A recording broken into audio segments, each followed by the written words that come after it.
Well, Northrop's traveling over to Southside, and last week for Roosevelt Norfleet Jr., he had one big play, the 93-yard touchdown to C.J. Davis, and then outside of that, Keone Bates did the rest of the signal calling for the Bruins.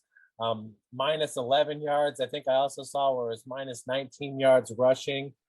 That's a big difference from a year ago where they had the SAC's leading rusher in Demarius Cowan taking on a Southside team.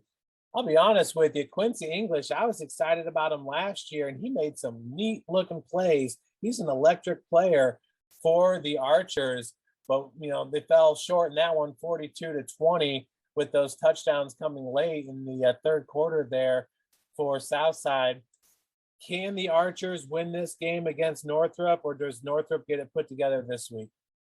It's hard to say. I mean, Southside was a tale of two halves last week, and they fell behind, I think it was 35-7 going into the break, and then they did some really good things after the break. And talking to Coach Tiny Lee, he was super pumped. He said they dominated the second half. It was a totally, complete 180 on behalf of the Archers. You mentioned Quincy English throwing the ball, but he actually ran the ball successfully. I think they've got to do a little bit more than just him on the offensive side of the ball. Jalen Lattimore, we featured this week. I think he needs to be factoring in more offensively, running the ball, trying to shorten the game a little bit and see if they can't get a lead and hang around long enough to believe.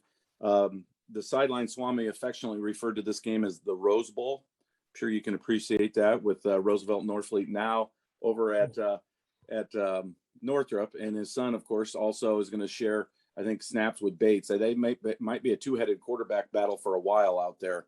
Talking to Coach Dorfler, he liked both these guys. He thinks they're both capable. The Bruins had two big TDs to kickstart things last week against Homestead. The one lengthy touchdown, the first one to C.J. Davis, the 92-yarder, is actually a school record, or 93 yards, excuse me. And so that was a pretty impressive play and a way to start the season, 7-0 against Homestead. And then, of course, they had another one to Dane Kilby, another lengthy touchdown pass. And so this is it's ironic that they want to throw the ball now, and we had them officially for negative 17 yards. And it's just, to me, again, you mentioned Demarius Cowan, who I believe is at a junior college down in Indianapolis. He had such a monster year, and we looked at last year's team and thought, man, if they could just throw it a little bit more and be a little bit better in the passing game, this running game could really make this offense so dynamic. Well, now it's the exact opposite 1 year later. It's just, I think it just shows where Northrop is as a program, Jeff, and how these other programs, they have identities and they have feeder systems, and it all blends together, and they don't change much from year to year in terms of their DNA. Northrop has to change literally year to year based on their personnel packages. And I think Coach Dorfler's done a really good job kind of getting things turned around. But that's just where they're at right now as a program. But they could be missing a couple guys, a couple key guys I've heard. Defensively might change some things up.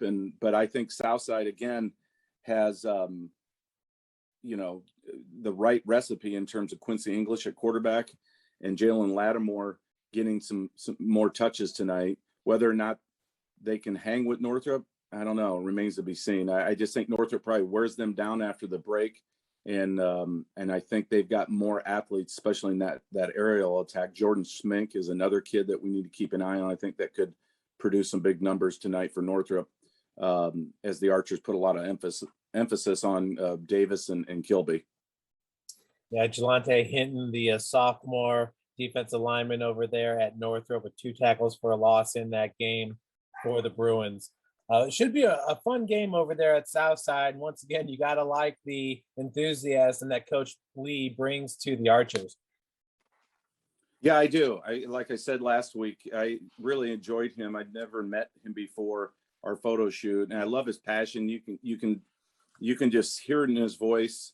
He loves those kids, and I mean he's just the kind of guy I think that's going to really his personality will resonate with the kids out at Southside. They're going to want to really, break through a wall for the man. And I love his passion. Are they a little shorthanded in most of these matchups? I think in the SAC, probably. And again, depth is a huge concern. They're one or two key players away from really making things difficult. They've got to stay healthy. But Jalen Lattimore is just a really talented player. Trevor Hapner, another one. I think they got to find a way to get him more touches offensively. But they've got some speed and they've got some ball players and they got kids that want to compete. They're playing against their former coach and former teammate. That's again the Rose Bowl. So we'll see. It might be a fun one to keep an eye on tonight out at Southside.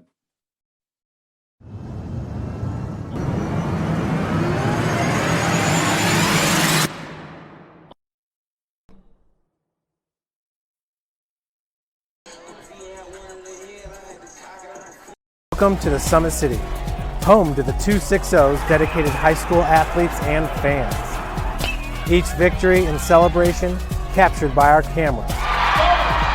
Treasure the highlights from the Summit Athletic Conference this season or complete games live or on demand. After all, nobody's more proud to call Fort Wayne home than SummitCitySports.com.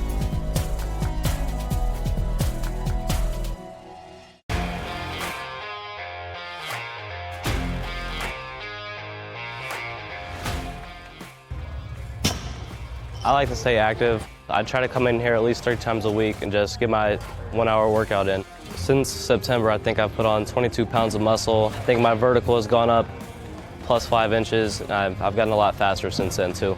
I can hit the ball further. In football, I can push people around more. It's basketball easier too. Just being stronger just makes everything easier. Brandon started with Gym Rat's basketball training. After one of the sessions, he came up to me and he wanted to know if he could do more. So Brandon started the EDGE program in November, in addition to the club training he was doing because it offers personalized programming for his athletic goals. PSN Performance uses a long-term athletic development pyramid. At such a young age, it's really good for Brandon to set the foundation of athletic development. Since he is in season all year round, he has to be ready for all the physical demands. So he does a lot more strength training just because in basketball he sprints and cuts a lot. In baseball he's doing a lot of sprinting. In football he does a lot of sprinting and jumping. So preparing him to withstand the physical demands of those games, he does a lot more strength training. I like all the lower body stuff the best. I do goblet squats, split squats, back squat, front squat, a lot of those. Tyler knows what's best for me. He always points me in the right direction. He just pushes me to go harder every day. I was once a Southside kid who was led on a journey by high school football. A journey that taught me discipline, toughness, and the skills that made me a success. As a businessman with a CPA license who owns his own firm, I still use the building blocks of high school sports in my everyday life. Someday sports will end no matter what level you reach, but you will be left with the skills to compete in the next game, the game of life. Thank you for watching Summit City Sports. To help broaden our coverage, we're asking you to become a monthly sponsor to our Patreon account. We produce weekly highlights and live video broadcast. When the Homestead girls golf team won its first state title in program history, we were there. When Fort Wayne brought back 3 state titles in cross country, we were there. We believe in sharing positive stories and setting the standard for how high school sports should be covered. Join us and donate today.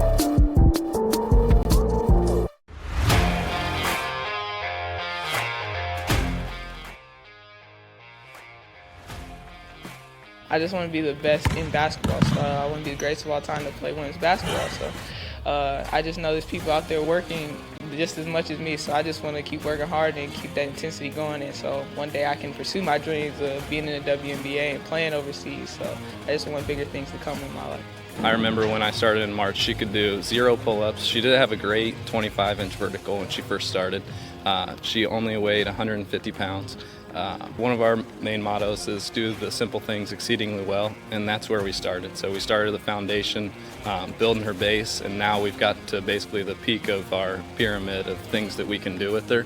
So we didn't skip any levels. We did all the basics, and she got really, really good at them, and that's what's led her to become as great as she is at basketball and performance. I've watched her grow The confidence-wise, the strength-wise, the jumping ability, her footwork, it's really amazing to kind of watch for a girl her size, being 6'3", 6'4", to move like she can move and do the thing and be as agile as she is, along with the strength.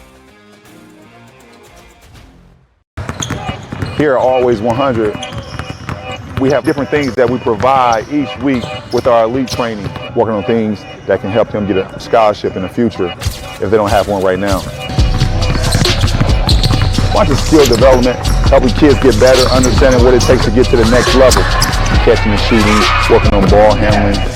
In the last 5 years, we had over 200 kids that's able to play basketball at some places from the NAIA, Division III, Division II, or Division I level.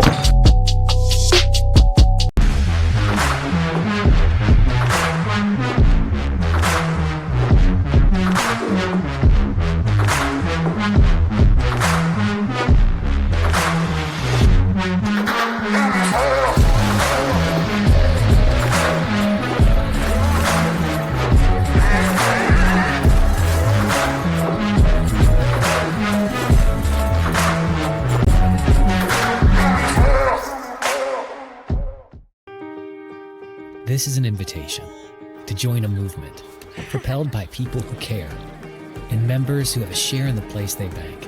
Good morning, Sam. So when you have the chance to get your first home loan, you know an expert will guide you every step of the way. Or when it's time to buy your new car, you'll be treated like more than just a credit score. Good news, ProFed can get you that payment. This is an invitation to a place where simply belonging can help enrich your whole community. ProFed Credit Union. You're invited.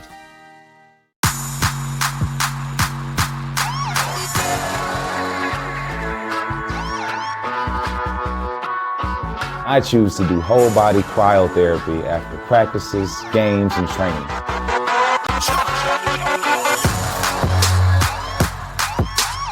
It reduces inflammation in my muscles and allows me to move more agile throughout my profession. I became a believer in iCryo after my severe injury in college at Notre Dame, tore my ACL, and I was looking for ways to recover, ways to get back on the field. So I'm thankful for iCryo.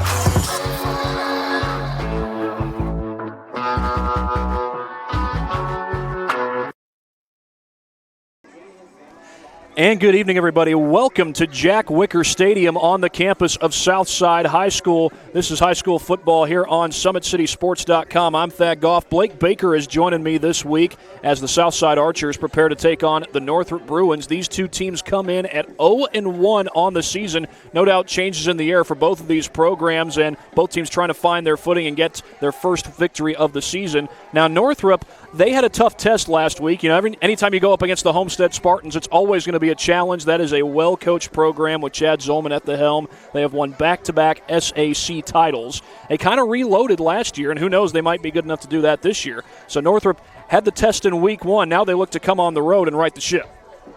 Yeah, no doubt. This is a much improved Southside team, though, they will be facing. And, you know, Northrop's got something to prove as well. Southside talked all offseason about something to prove. And in that Homestead game, the reason Northrop won that Homestead game last year was the running game. And they ended this last game with negative 15 yards on the ground. So they definitely are establishing a new identity. Roosevelt Norfleet played here at Southside for 3 years, and now he's on the opposing team.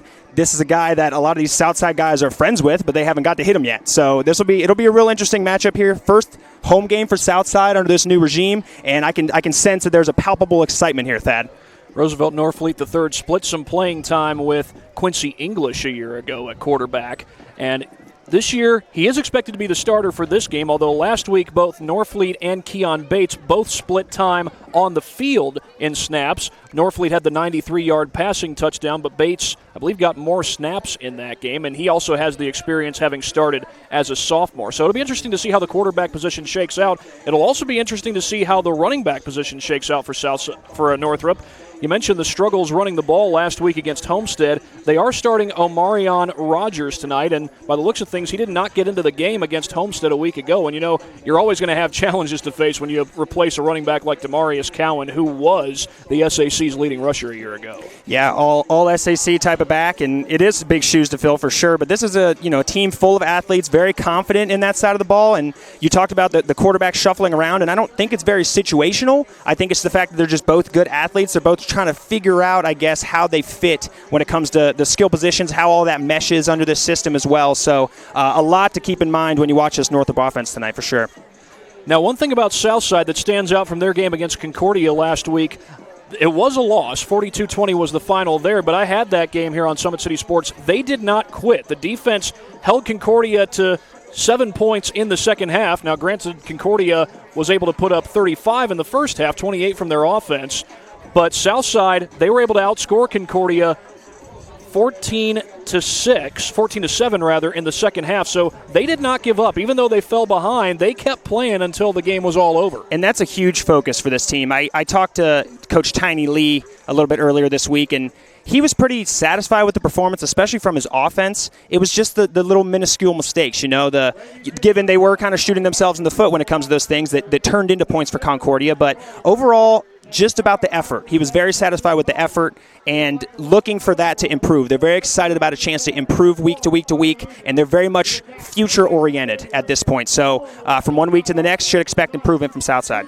Quincy English is the starting quarterback for Southside. He started last week, and he looked pretty good, and it was pretty clear that he was a dual-threat quarterback, showed the ability to break tackles, get away from defenders in the running game, and even showed some arm strength in the passing game. No doubt. He is a balanced guy. He's pretty much exactly what this offense needs at this point. However, Coach Tiny Lee did say that they had Lorenz Tabron, who was taking snaps as, 1A and 1B, I guess you could call him, during the offseason. He was taking snaps with the ones this week. I don't know if that was mostly to kind of encourage Quincy English a little bit with the competition and maybe light a fire under him a little bit going into this week, the first home game. But, yes, Big Q did pretty much solidify himself as the big playmaker in this offense. Looked very good running in space, especially when he got past the second level. He's a big threat guy. He can definitely hurt defenses. Let's get a word in from our sponsors before we go any further here on SummitCitySports.com. Big Eyed Fish has been around the Northeast Indiana area for generations. Like their Facebook pages for updated promotions and enjoy the best fish in Fort Wayne in a family-friendly environment at Big Eyed Fish. Kelly Automotive Group is Indiana's #1 automotive group with over 1,000 new vehicles and 500 pre-owned vehicles to choose from. Please visit drivekelly.com. Simple, transparent, and reliable. Tom Steele Tire has been servicing the Fort Wayne area for over 40 years. They'll help you find the perfect tire for your vehicle and other auto repair services like brakes, wheel alignments, engine diagnostics, and more. You're invited to join ProFed Credit Union, where we get to know you to better serve you. Sign up online in 5 minutes or stop by a branch. Join ProFed today and start owning your financial future at profedcu.org. At Ottenweller Contracting, we invest in our customers by providing peace of mind during the entire process from bid to build. Visit OttenwellerContracting.com for more information. Summit Volleyball trains and builds the highest quality volleyball players in the area. From ages 5 to 18, our players are equipped with elite-level skills and a foundation of life skills. Jump on board. Together, we can reach the summit. Anderson Heating and Air Conditioning is dedicated to providing the best possible solution for your home or business, a system and solution that fits your unique needs. Visit AndersonCoolHeat.com for more. iCryo specializes in whole-body cryotherapy, body sculpting, cryofacials, infrared sauna, and compression therapy services. Check out Jalen Smith's signature location on Coliseum Boulevard, located right next to Blaze Pizza in Fort Wayne, Indiana. Are you ready to do what it takes to put your past behind you, whether it's expunging your criminal record or helping to get your driver's license reinstated? Jolie Law Firm is your answer.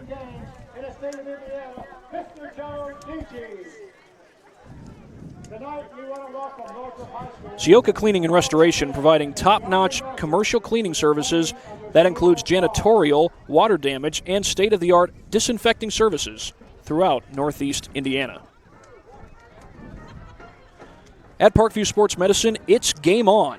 We serve every level of athlete with our integrated sports medicine team, including the region's only specialized athletic rehab facility. Learn more about our services by logging on to parkviewsportsmedicine.com. Well, some of the games that we'll be updating you on throughout the evening will be games such as Northside versus Bishop Dwenger. Got the potential of being a very close game. Northside, unfortunately on the losing end of a game against Snyder. Snyder, by the way, is taking on Carroll. That's at Spooler Stadium. Concordia is on the road against Homestead. We won't have that one on Summit City Sports, but that is one that we'll be checking in on as the night goes on. That's just a few of the games that we've got on the docket for you here on Summit City Sports. In a little bit, we'll have the national anthem. Before we get that far, we will come back after this quick break. You're watching high school football on SummitCitySports.com.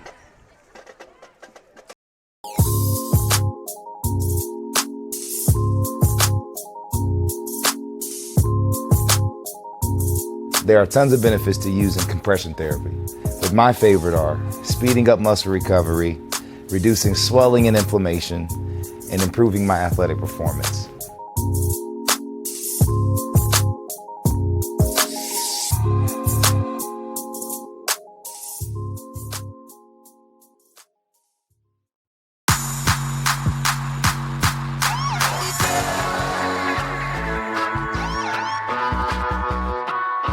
I choose to do whole body cryotherapy after practices, games, and training.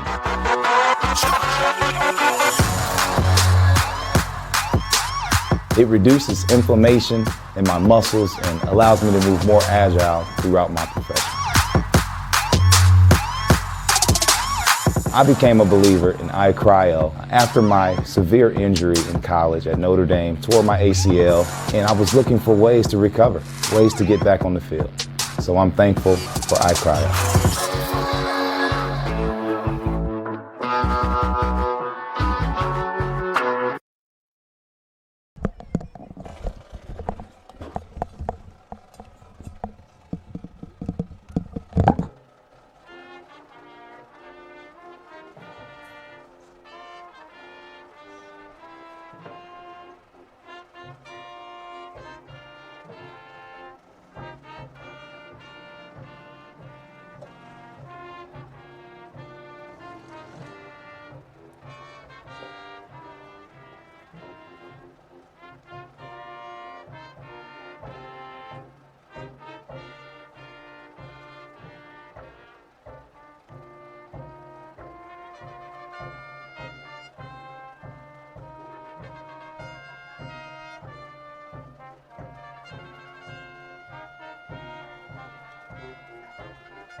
With that, we are getting close to the start of this game between the Southside Archers and the Northrop Bruins. Both teams come into this game at 0-1 on the season, looking to right the ship and turn things around. Now, Southside, it's been a struggle for them in recent years, and obviously they've made the coaching change with Guy Lee taking over as the head coach. He was an assistant on Southside High School, I believe back in the 90s. 95, 96, yeah. It was actually how he started his coaching career, long coaching career that stemmed in multiple different branches and different arenas of, no pun intended, because he did coach in the Arena League. But, yeah, different arenas of this great game we call football, and he's back here at Southside to make a difference. Northrop is coached by Jason Dorfler, and that's a program that has seen some steady improvement in recent years. Of course, Jason Dorfler was a starting quarterback at Concordia High School. He played for his father, Dean Dorfler, and Tim Manigal, who was the head coach for the last 11 years up until this year. I believe he was the receivers coach back then on Dean Dorfler's staff. Dean Dorfler, of course, is the father of Jason Dorfler, and the name Dorfler is no doubt familiar to a lot of folks in this area. There are a lot of Dorflers who have been head coaches. Buzz Dorfler, I believe, was a head coach at Northrop. Dale Dorfler was a head coach at Northside. So Jason Dorfler, no doubt, comes from quite a big football family. And it's a program that's gotten better in recent years. Even though they lost in the first round of sectionals last year, they did win some notable games. Obviously, Blake mentioned the upset of Homestead in Week 1 a year ago. They also won a close game against Northside in the regular season when Northside came to Spooler Stadium. And 2 years ago, they broke a long streak of losing playoff games, finally won one when they went on the road to play Goshen.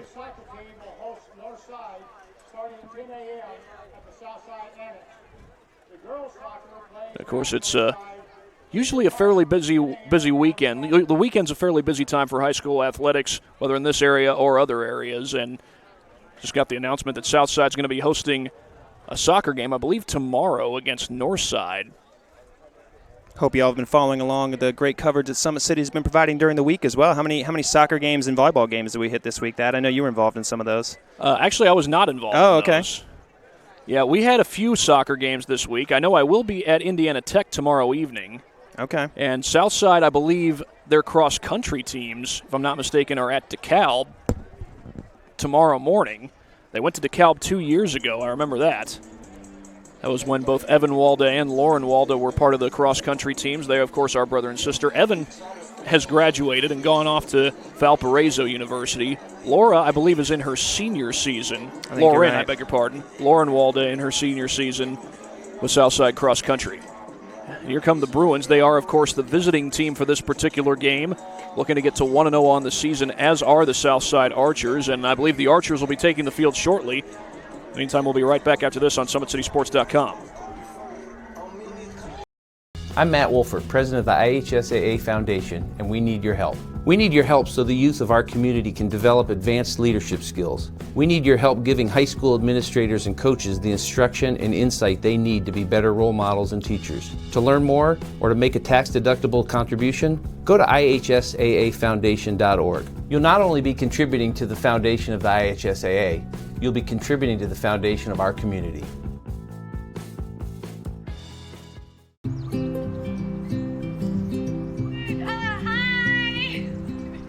You're good at making big announcements.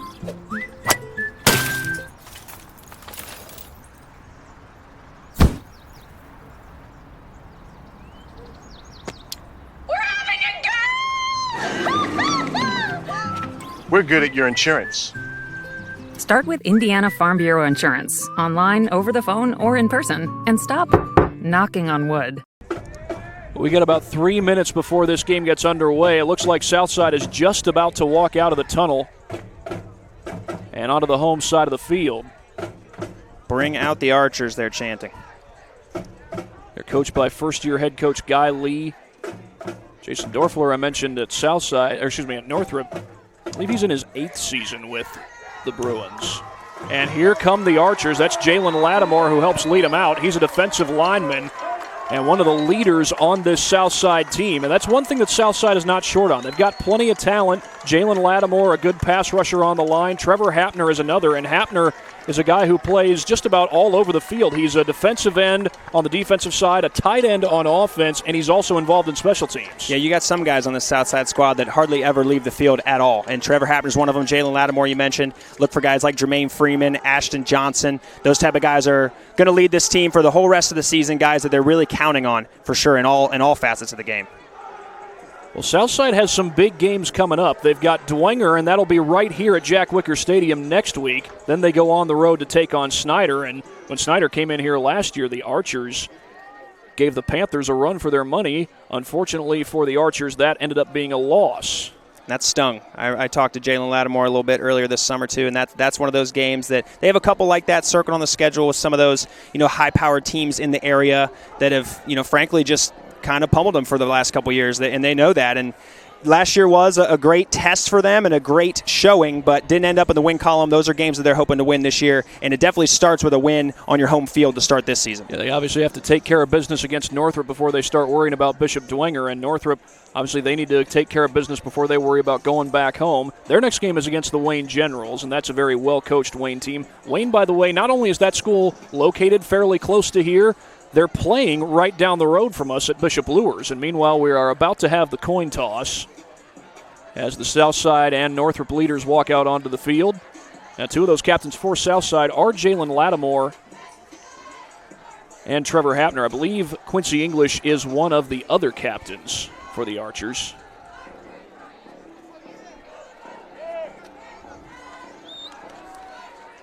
And I believe that's Michael Neighbors, who's one of the captains for Northrop. Omarion Rogers is scheduled to start this game at running back, and it looks like Northrop has won the toss, and they have deferred to the second half. So it will be Southside who gets to receive the opening kickoff.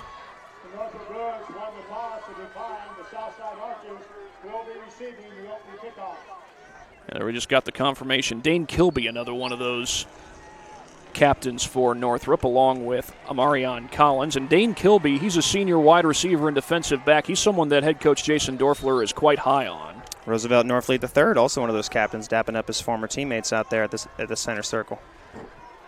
Roosevelt Norfleet III, by the way, is the son of Roosevelt Norfleet Jr. You probably had that figured out, but of course, Coach Norfleet is on staff at Northrop. He was the head coach here at Southside last year. I believe he's the defensive backs coach, if I'm not mistaken. He was working with that group when I was at Northrop for practice earlier this year.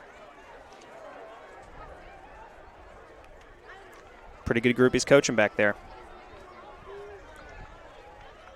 This Northrop defense has produced quite a bit of talent. Jelante Hinton had a real good season as a freshman a year ago. Was the leading pass rusher for this team. He wears number 28 for Northrop, and we'll likely see him on the field very shortly because we are just about to have the opening kickoff here at Jack Wicker Stadium. And last week, you mentioned the Concordia game that you were at. A key swing in that game was when Southside didn't pick up a kickoff that happened right in front of them. It happened once, and it nearly happened twice. And that's something that they addressed in practice this week, and I would be very surprised if we see something like that happen again. Concordia went with squib kicks a number of times in that game, and we are underway from Southside. Back to field, the kickoff was Donnie Moore. He lets it go out of the end zone. I mentioned Wayne earlier. Donnie Moore is a Wayne transfer, played both football and basketball over there. Played football for Derek Moore before Sherwood Haydock took over the program. Last couple of years he's played basketball under Byron Pickens. It was after Aaron Rarer stepped down as the head coach. And Southside will start this drive from their own 20-yard line, as here is Quincy English working his way out into the field. A couple of notable players who play both offense and defense for the Southside team. We've mentioned a few of them. Jalen Lattimore is one of them. He's listed as defensive tackle and fullback. And he'll have a heightened responsibility this week. That's something that Tiny Lee was big on, is getting him a little bit more touches, especially when they get down toward the red zone for sure. That's Anthony Thomas, who lines up as the running back on 1st and 10 in the pistol formation. Lattimore lines up to English's right. Thomas now splits out into the slot. And Thomas will look to throw here on 1st down, get some immediate pressure, dances away from it, and he'll get positive yardage and a surge at the end of the play up to the 24-yard line. Yeah, he's a bruiser. English is pretty hard to bring down. I know that wasn't a designed quarterback run, but he's got pretty good pocket presence, and he can make a play if he needs to. And it kind of collapsed on him on the right side of that offensive line pretty quickly. But like you said, got about 4 or 5 yards out of play. Positive gain. A senior defensive end, Mark Honer, got the initial pressure for the Bruins. But it turns into a positive gain on 1st down. 2nd and 6 coming up. Now there at the bottom of your screen, that's Rayshawn Boone at cornerback. He's one guy that Jason Dorfler is pretty high on so far. As Trevor Hapner motions to the right side, they fake the handoff. Looked like a mix-up. It's English on the keeper, still on his feet until now. He's going to be pushed back. Amarion Collins was the first to get to him with a tackle for loss. Yeah, just a miscue there on offense, something that they were definitely trying to get away from. You don't like to see that early from them. Hapner, I think, just ran right into Thomas, who was trying to receive the handoff, and English is probably lucky he didn't lose the ball, but had to get out of there and made the best out of something, but hardly made anything at all. So they're facing a 3rd and long, I'd call it, not quite manageable. It's about 3rd and 8. It was a loss of 2 on the play. We haven't seen English throw the ball yet. He's carried the ball twice.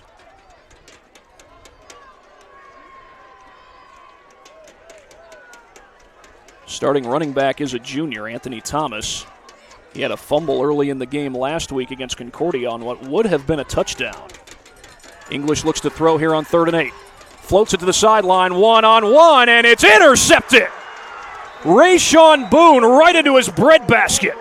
And Northrop takes over. Yeah, that one was a gift. And you see Ashton Johnson right in the middle there with his hands up, consoling his quarterback now, saying not a big deal, but he was waving his hands like, throw it to me. But, lofted that one toward the sideline. Kind of an ill-advised pass. He didn't have a ton of pressure on him, but tried to find his man Adrian Macon on a little corner route, and nothing doing. It's going the other way. Take a look at our Traction AP replay as Northrop makes their way onto the field. And this was well covered by Boone all the way. Yeah, and you're going to see some pressure from Northrop on the later downs. They had some success on late downs against Homestead with that.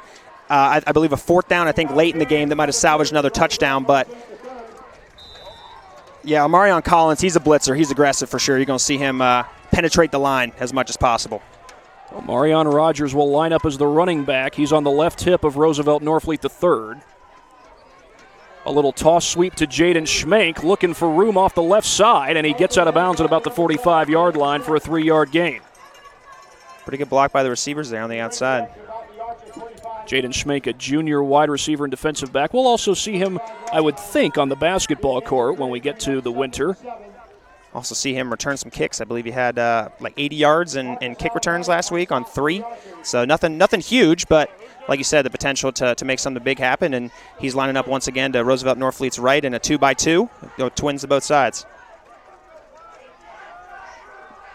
Since it was a forward toss, it'll go as a 3-yard pass play on the first play of the game. Now Norfleet will look to throw the traditional way, and he's got a man wide open near the first down. That's Schmank. He's got the first down and more, and out of bounds inside the 30. They did have a flag. They definitely held Trevor Hapner on the right side of that offensive line. He would have had pretty much a free pass to Roosevelt Norfleet if not for the hold around his neck. But pretty good pressure by Michael King in the middle there, too. This defensive line, you talked about Homestead being a very much of a test for Northrop in week 1, and it's not quite the size and strength that Homestead has, but this is a good defensive line for Southside. You mentioned the 2 ends, but Michael King and Ashton Johnson, 2 strong guys in the middle that complement the size and finesse of Lattimore and Hapner pretty well.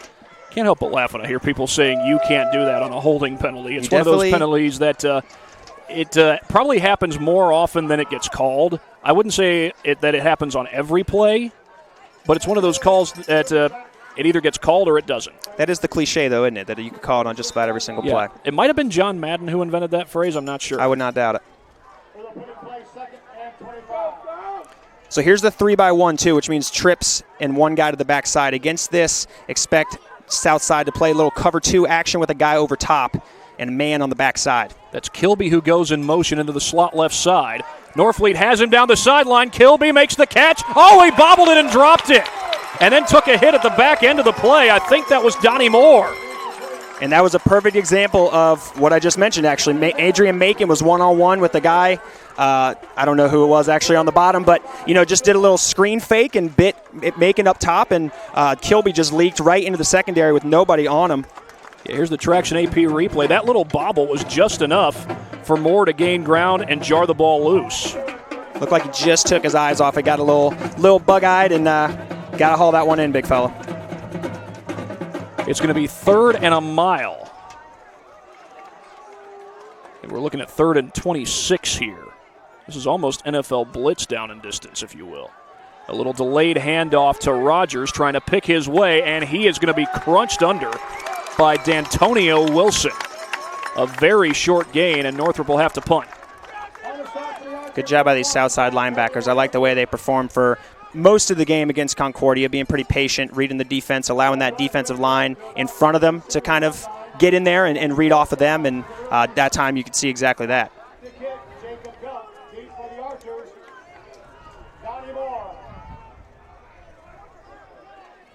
Donnie Moore is back to receive the punt.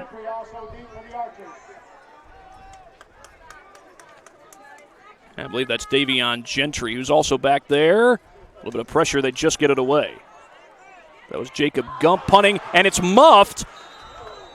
Did Gentry get it back? I think he did, or did he? That's Boone who rips it away. Are they going to say Gentry was down? I think it's going to be Southside football. Yep, Archers keep it. I think they're saying that Gentry was down. before Boone recovered the ball. I think they might have been shifting some of this personnel around on special teams as well. Not the most skilled way to catch a punt. Not exactly how they teach you to do it there. Bounced off his shoulder pad. He wasn't quite ready for it, I don't think. And Boone is in the south side huddle for some reason. Yeah, I think Lattimore was trying to push him out. I've seen a clip of that where I think it was a concussed college player kind of made his way over, but I haven't seen it be intentional like that before. So we'll see. We'll see if he got a good read on what they're going to do on first down. Davion Gentry will line up in the backfield behind Quincy English.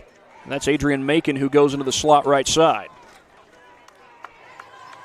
When Homestead had a fullback in the game last week, Northrop went with 3 men down on the line of scrimmage. Now they got 4 men down.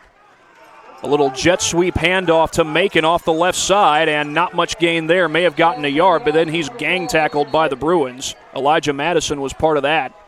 Got a little help from Amarion Collins as well. Yeah, he's one of those guys that'll drop down onto the kind of a stand-up outside linebacker position. It's not quite like they kind of shuffle him back and forth. Sometimes they'll disguise it. Sometimes they'll drop him back or move him forward at the last second. But, yeah, that time he was able to make a play on the outside, kind of scrape down, and it was a good thing they had the 4 men down right there. It panned out. They're going for it again. Essentially going to be no gain on the play. A little fake handoff there. English in trouble, and he's going to go down. Looked like another miscommunication. Jerrion Reese with the sack. English is frustrated. May have actually gotten back to the line of scrimmage, so maybe not quite a sack, but nonetheless a big tackle for the Bruin defense as they look to force a 3-and-out. Haven't quite forced a 3-and-out yet, but they did get an interception on third down of the last possession. Rayshawn Boone hauled that one in, and maybe a player may have dropped a piece of equipment there. I thought we might have a timeout for a second. I think this is a big play for some of those leaders that you've been continually mentioning on this Southside offense, too. I can see some of them, Christian Benzinger, I think it is, on the offensive line there, number 73, kind of consoling English, kind of consoling some of these skill guys. You know, buckle down. Let's not let maybe the nerves or the jitters or the excitement of this game kind of get to us right now. You know, do our job, stick to the game plan, and this is a big play for sure to kind of, you know, get yourself some positive yardage on offense. They haven't really done that yet. The reason for the stoppage there was Derek Rook had to tie his shoe. Luckily, he's got that thing laced up. English in trouble, and he goes down again. Amarion Collins. And that one will go as a sack, a loss of 2, and it is indeed a 3-and-out forced by the Bruin defense. Well, if you like defensive football, we got some of that early on here at Southside. Yeah, I think that English was looking for Derek Roosh up on his left side, but pretty good jam at the line by Jaden Schmenk at the cornerback position, rather. And just too much time back there for Quincy English. Couldn't quite get another read down before he was hit. Good play by the Northrop defense. C.J. Davis and Jaden Schmenk, a couple of junior wide receiver / DBs, are back to return the punt from Trevor Hapner. High snap, pressure. Hapner just does get it away. It's a short punt. Davis signals for the fair catch and then makes it on his knees at the 43-yard line. 6:45 left to go here in the first quarter as Northrop takes over their second offensive possession. Neither team has picked up a first down yet.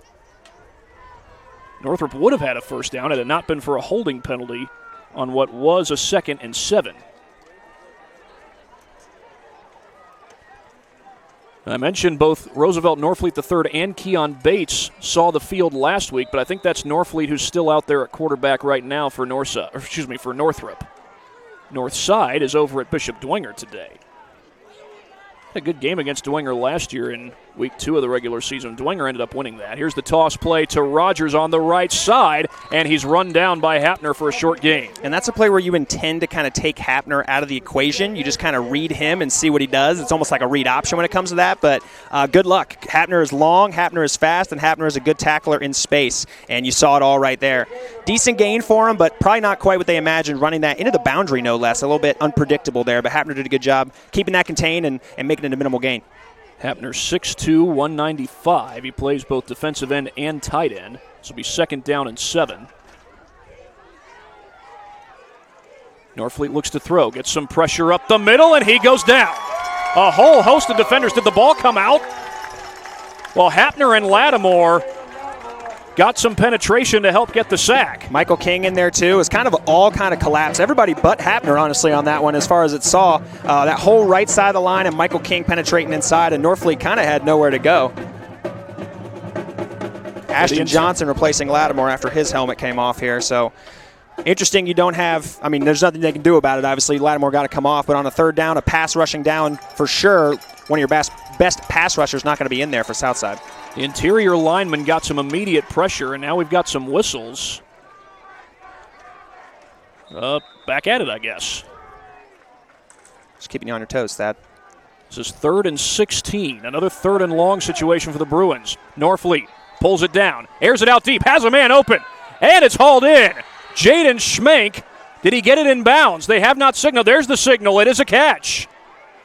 Great ball by Roosevelt Norfleet. On the run, no less. That was a beautiful throw. And that might have been a touchdown had Jaden Schmenk not been so close to the sideline. Yeah, I don't want to undersell the catch as well. Way to track that. On the back shoulder, exactly where you want. It was uncontested. It would have been better throw and maybe a little bit better looking if it was contested, but beautiful throw nonetheless. They almost got King to jump there on the interior on that right side. That's the first down for either team so far. Here's the handoff to Rogers. Goes straight up the middle and an immediate tackle. And that's made by Arion Williams, the defensive lineman, a junior defensive lineman. Beg your pardon, I think it was King, number 52. Michael King III. I think Williams was in there as well. A lot of these interior guys are getting in there early. You don't normally see defensive linemen making a lot of tackles for loss, but that's exactly what we're seeing so far for Southside. The interior linemen have gotten some good penetration early on in this game. That's something Northrop's offensive line struggled with last week, was getting upfield and not stalemating at the line of scrimmage. Trips to the bottom of your screen as Norfleet looks to throw. Goes to the sideline again. Has a man there. Flag is down, and it's incomplete. They threw the flag on the backside. We may get pass interference here. Yeah. Donnie Moore had the coverage at the back end at the safety position. And Moore looked like man-to-man, and he looked like he wasn't sure where he was or definitely was expecting a flag or something. But I was thinking illegal touching at first, maybe ran out of bounds, but the officials' caps are on, so it does look like it's going to be offensive pass interference. We're going to go backwards for Northrop. I think Schmenk was the intended receiver there. Officials have not yet signaled what the penalty is.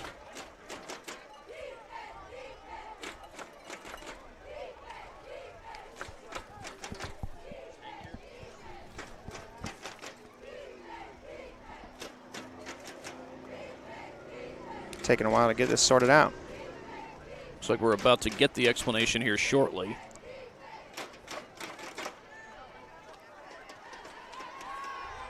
Wonder if they're going to pick up the flag. They are. So it's just going to be 2nd down and 10, no harm done. Let's just do it again. Beg your pardon, 3rd and 9, actually. So 5:02 to go in the first quarter. I think this is Omarion Collins at running back, getting his first snaps on offense today, subbing in for Omarion Rogers. Technically, Northrop is in field goal range. We'll see if they go that route. If they don't get the first down, that is. Pressure right up the middle. Norfleet dumps it off. Collins with a broken tackle, still on his feet. Inside the 10, the 5, touchdown! He carried Donnie Moore across the goal line. And that was no doubt a screen. There was immediate penetration from Southside's defensive line that was not contested at all by Northrop, so you know it was a screen. But Norfleet looked to his left first, and it might have been Kilby on the backside where he was looking initially. So by my calculations, a very good job of improvising to get that get that pass off to Omarion Collins, and Collins did the rest. His first snap on offense, and it goes for 6. This is Jacob Gump on for the PAT as Omarion Collins takes it, I believe, 25 yards to the end zone. They get the snap down, and Gump's extra point is good. Right down the middle. And it's a 7-0 lead early on for the Northrop Bruins. We will be right back to Jack Wicker Stadium in a moment here on SummitCitySports.com.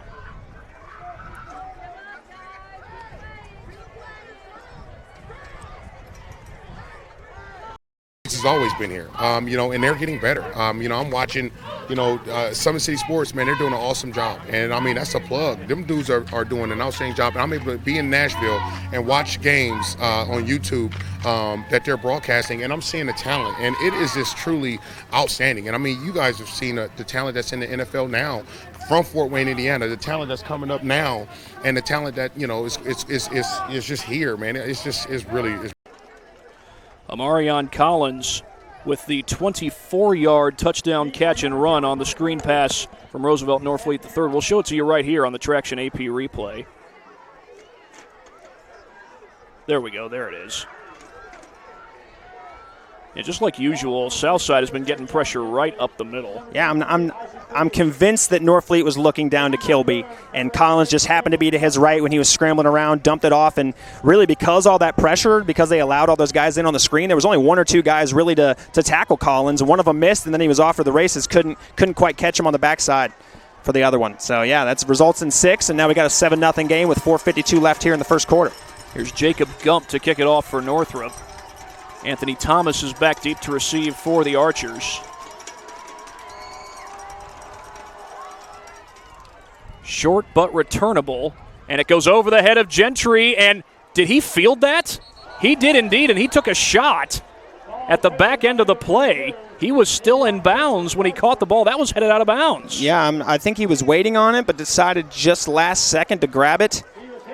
That's Gentry, actually the same one who was punted to before. I'm not sure if that was strategic by Dorfler and company over there, but I guess well executed on Northrop's end, and Gentry's got to maybe recover after getting a little hit at the end there. But yeah, he must have thought it bounced out of bounds. I can't think of any other reason why he would have just waited for it. Well, that would have been Southside football at the 35-yard line. Instead, they're going to start, looks like from their own 5, maybe 6.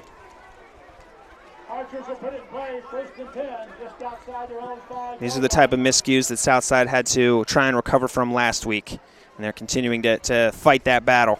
So we said last possession was a big one for this offense, Quincy English and co., but this might be even bigger. I believe they started deep in their own territory last week and ended up having a scoring drive. A little direct handoff to the fullback, Jalen Lattimore, and he gets him some breathing room, got him to about the 9-yard line, maybe the 10. Either way, it's going to be second down.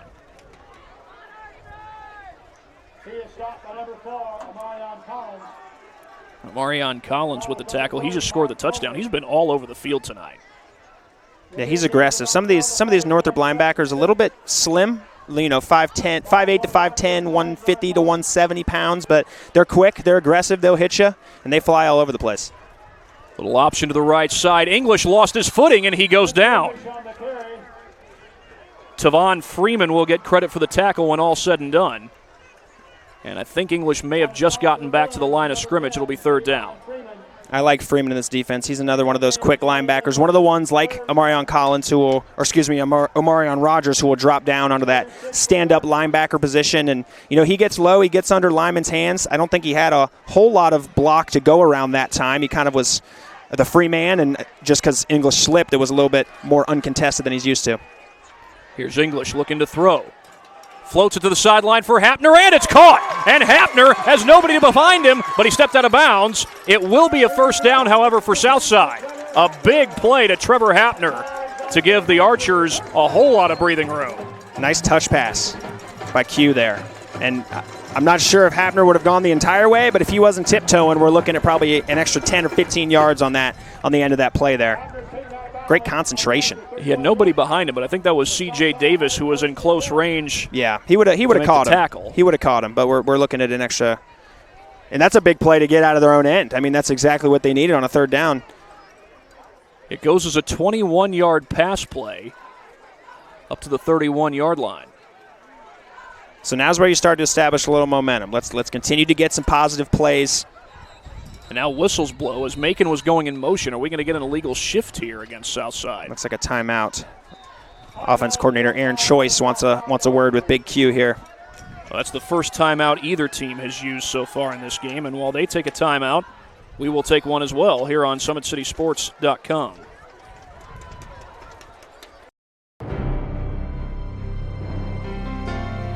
You're good at basement basketball.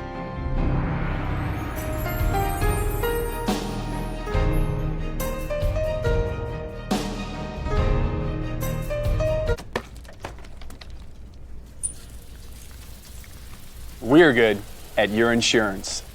Start with Indiana Farm Bureau Insurance, online, over the phone, or in person, and stop knocking on wood.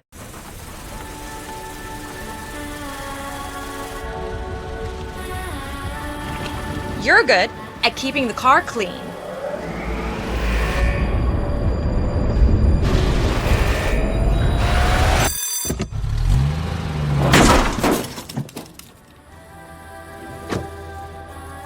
We're good at your insurance. Start with Indiana Farm Bureau Insurance, online, over the phone, or in person, and stop knocking on wood. Well, I'll give you a score update in just a moment from one of our other games that it's going on SummitCitySports.com. But right now, it's 1st and 10 after Southside just got their first down conversion of the game. Quincy English connecting with Trevor Hapner, a 21-yard pass play. There's Macon going in motion. They'll fake to him. And a little dive play to Lattimore, but he goes down right at the line. May have gotten a yard on the play. Jerrion Reese with the tackle. Yeah, keep that motion from Macon in mind. They like to, it's not just window dressing, folks. They very well could come back to that play later on. Well, we got the update moments ago. When we last checked, Dwenger and Northside were tied at 6 apiece, but Dwenger was driving.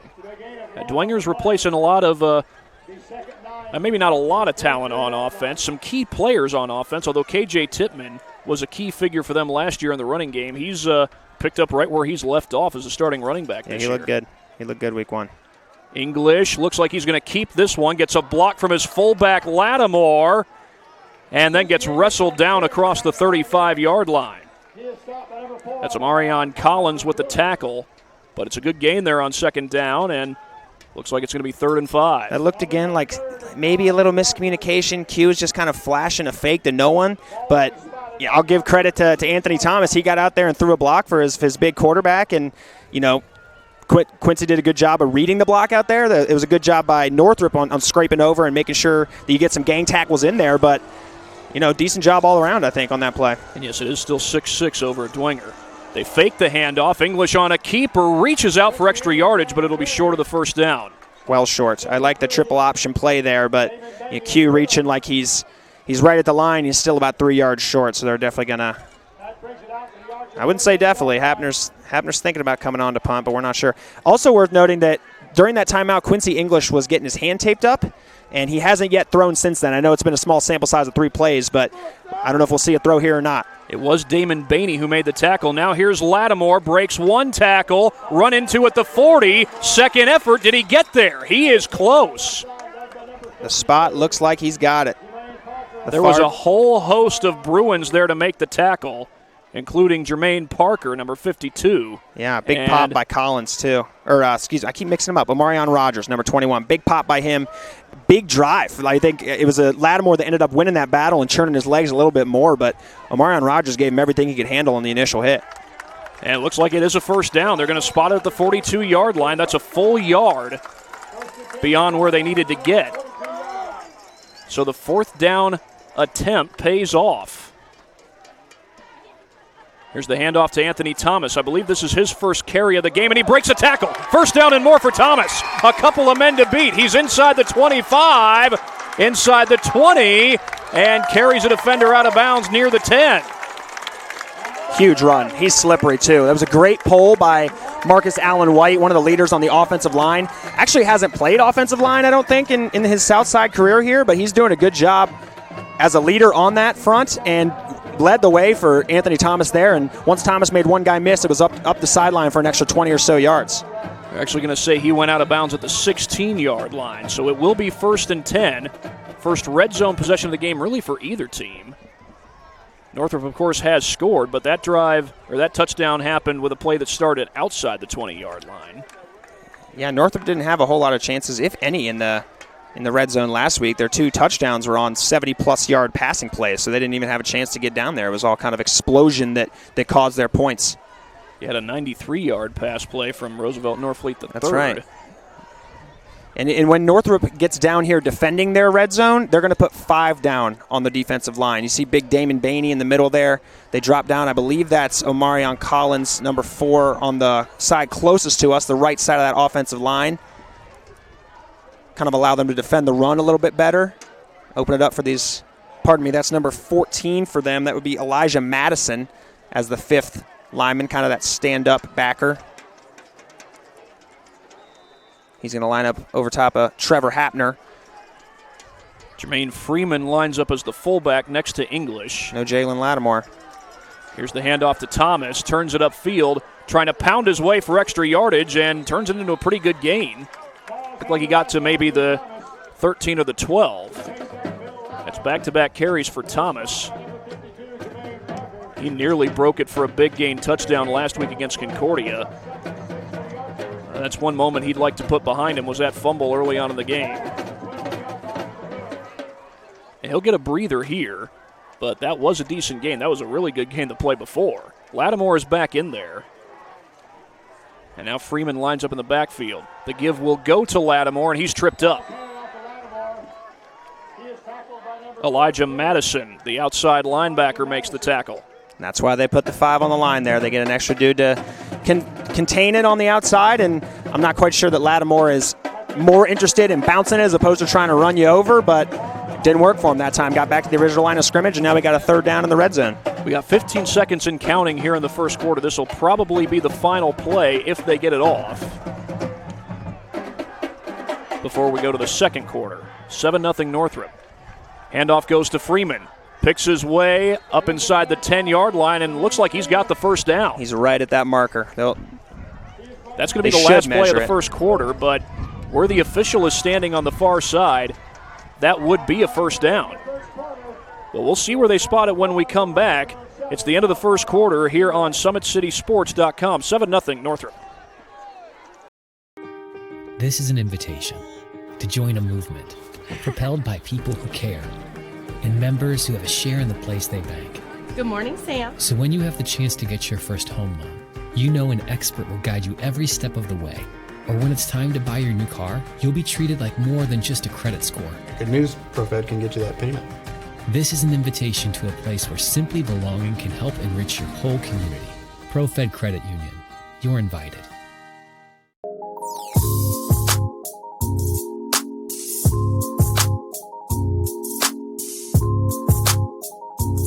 There are tons of benefits to using compression therapy, but my favorite are speeding up muscle recovery, reducing swelling and inflammation, and improving my athletic performance.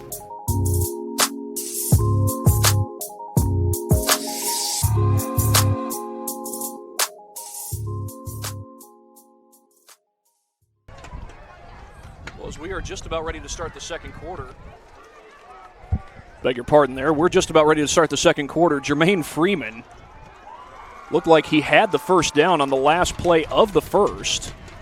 And if he did, it would be 1st and goal, but they're stretching out the chains. He may have been just short. They got the 4th down number up on the stick behind the chains. Yeah, I believe it would be 4th down. I believe Southside has run 3 plays already, and yeah, they've gone for it already on 4th down on this drive when Jalen Lattimore used a tough run to pick up a first down. See if they look his way again here.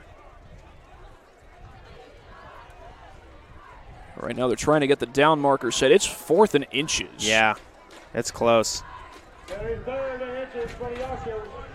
I wouldn't be surprised if we saw English get involved in the run game a little bit here, whether that's just a straight quarterback sneak or some sort of option that where you give him the option to run and make a decision based on the defense.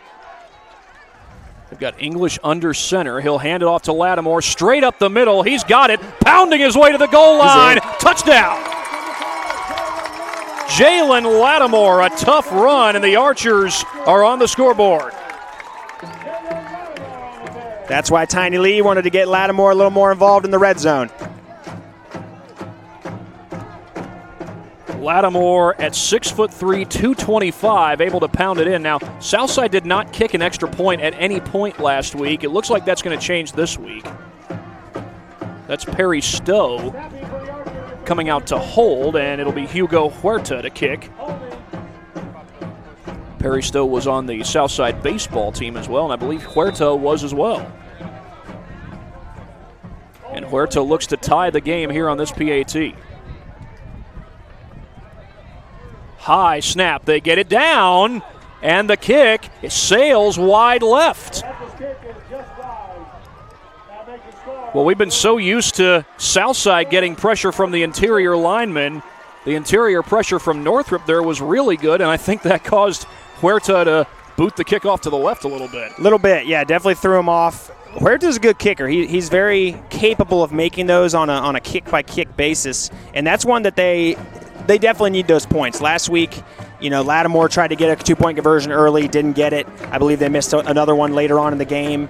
But you don't want to have to try for those. You definitely want the 1 point if you can get it. So got to tighten that up. I know that there's some special teams issues that are lingering just a little bit. That appears to be one of them at this point, but getting a little bit better. And they've got some promise now on offense. A couple big plays there to get them in a scoring situation after being pinned on their 5-yard line or something like that. So they turned a special teams miscue into a touchdown. Now it's time to tighten it up a little bit more. But they're looking confident.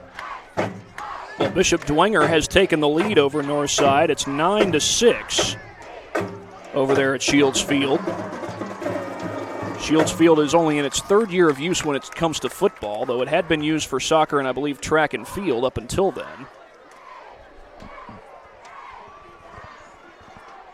But Northrop still with the lead here, 7-6 over Southside, but the Archers able to get the touchdown to make it a 1-point game.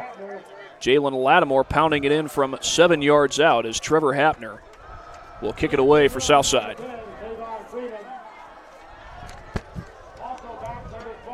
Trevor Hapner does it all, doesn't he? He absolutely does. I believe he kicked an onside kick 2 years ago in a road win against Wayne and also proceeded to recover an onside kick. Man was working 10-hour days during the summer, and he was here every day with his teammates as well. He'll kick this one off on a line drive, and that's fielded by C.J. Davis at the 11-yard line. Davis with a full head of steam, cuts it up the middle. Davis trying to get to the outside, and he is going to be ripped down at the end. First guy to make contact there was Isaac Lee. And then a couple other Archers came in to help finish him off. But this will be good field position for the Bruins to start this drive. They've had good field position just about every time. You talk about the pick that they had to end the first possession for Southside, and decent field position on Rayshawn Boone's punt catch the last time. They were just on the other side, I believe, of the 50. And, of course, Trevor Hapner will go right back out there again. He is a starting defensive end on this Southside team as Norfleet lines up in the shotgun. I believe that's Collins to his left hip. Norfleet looks to throw, goes to the sideline, finds Davis.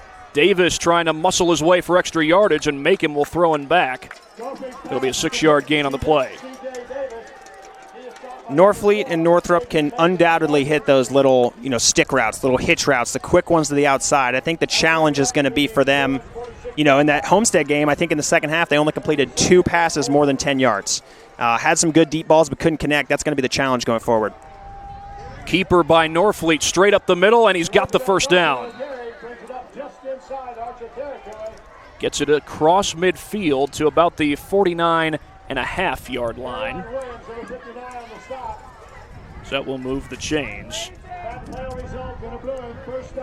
Pretty similar in their style when it comes to English and Norfleet here. Looked a lot like what we've seen from English on the other side. A little bit of an option, a little bit of a quick decision, and a trust in his own legs to get the first down, and he does. One of the other games going on in the area is Carroll versus Snyder, trying to get an update on what's going on in that one. Snap to Norfleet. Pressured, gets it away, down the sideline. Man is there, incomplete. He was looking for Davis on the go route, and Davis couldn't quite haul it in. It's a lot of times we've seen a Bruins receiver kind of running free in that secondary. And that's the cover 2 side with the trips. Actually, I believe that was the backside, so that might be man-on-man where they have the really no safety help over top on that side. They're really relying on Adrian Macon. Well, Leo is putting a hurting on Angola right now. 22-0 is the score over there in East Allen County. That is a well-coached Leo team with Jared Souter at the helm there. Straight up the middle they go. That's Collins. Gets a first down out across the 40 to the 37, maybe the 36. Looks like they will give him the 36, and Northrop moves the chains. As Northrop tries to find their, pardon the pun here, tries to find their footing in the running game. Yeah, good job on that, the right side of that Northrop offensive line, kind of sealing off, letting Lattimore get a little bit too far upfield, a little more than he needed, and kind of sealing off the interior linemen and getting to the second level to spring the back for a first down. We've talked about Demarius Cowan, who was the leading rusher on this team last year, leading rusher in the SAC back then.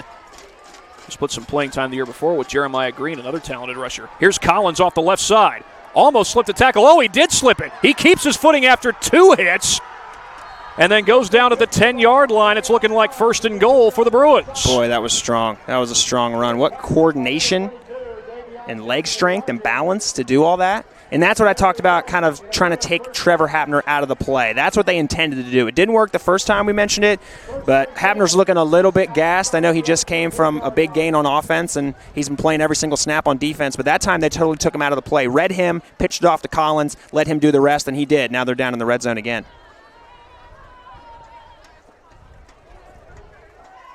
And indeed, it will be 1st and goal. The chain gang is not out there. It's right on the 10-yard line as Norfleet goes out of the shotgun.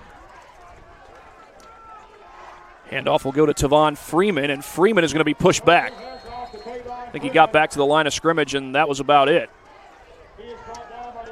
Great read by Marcus Allen White from the middle linebacker position. He's a seasoned guy out there, veteran on this defense. He's not played guard before, but he's definitely played linebacker before, and he got right up in the action right away, made a tackle for, I guess they got right back to the line of scrimmage, maybe a loss. Took a couple of snaps, as I recall, at running back last year. Yeah, he had some touches. Dane Kilby re-enters the game at wide receiver. Norfleet will go out of the shotgun. Norfleet to throw, running out of time, and he will go down. Flag is down on the play. Lattimore in on that tackle, along with some others. Yeah, Jermaine Freeman was the one that made that happen. A little bit of delayed blitzed off the right side. Kind of came off of Lattimore's side, kind of brushed up against him after he got engaged with the O-lineman and slowed up Norfleet enough for Lattimore to read the play, shed the block, and both of them should get an assist on that sack. We do have a flag on the play. We'll check on the penalty. It's going to be a hold against Northrop.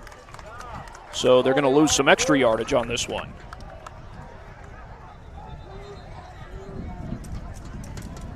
Pretty evenly matched so far, wouldn't you say, Thad? So far, I would say it definitely is.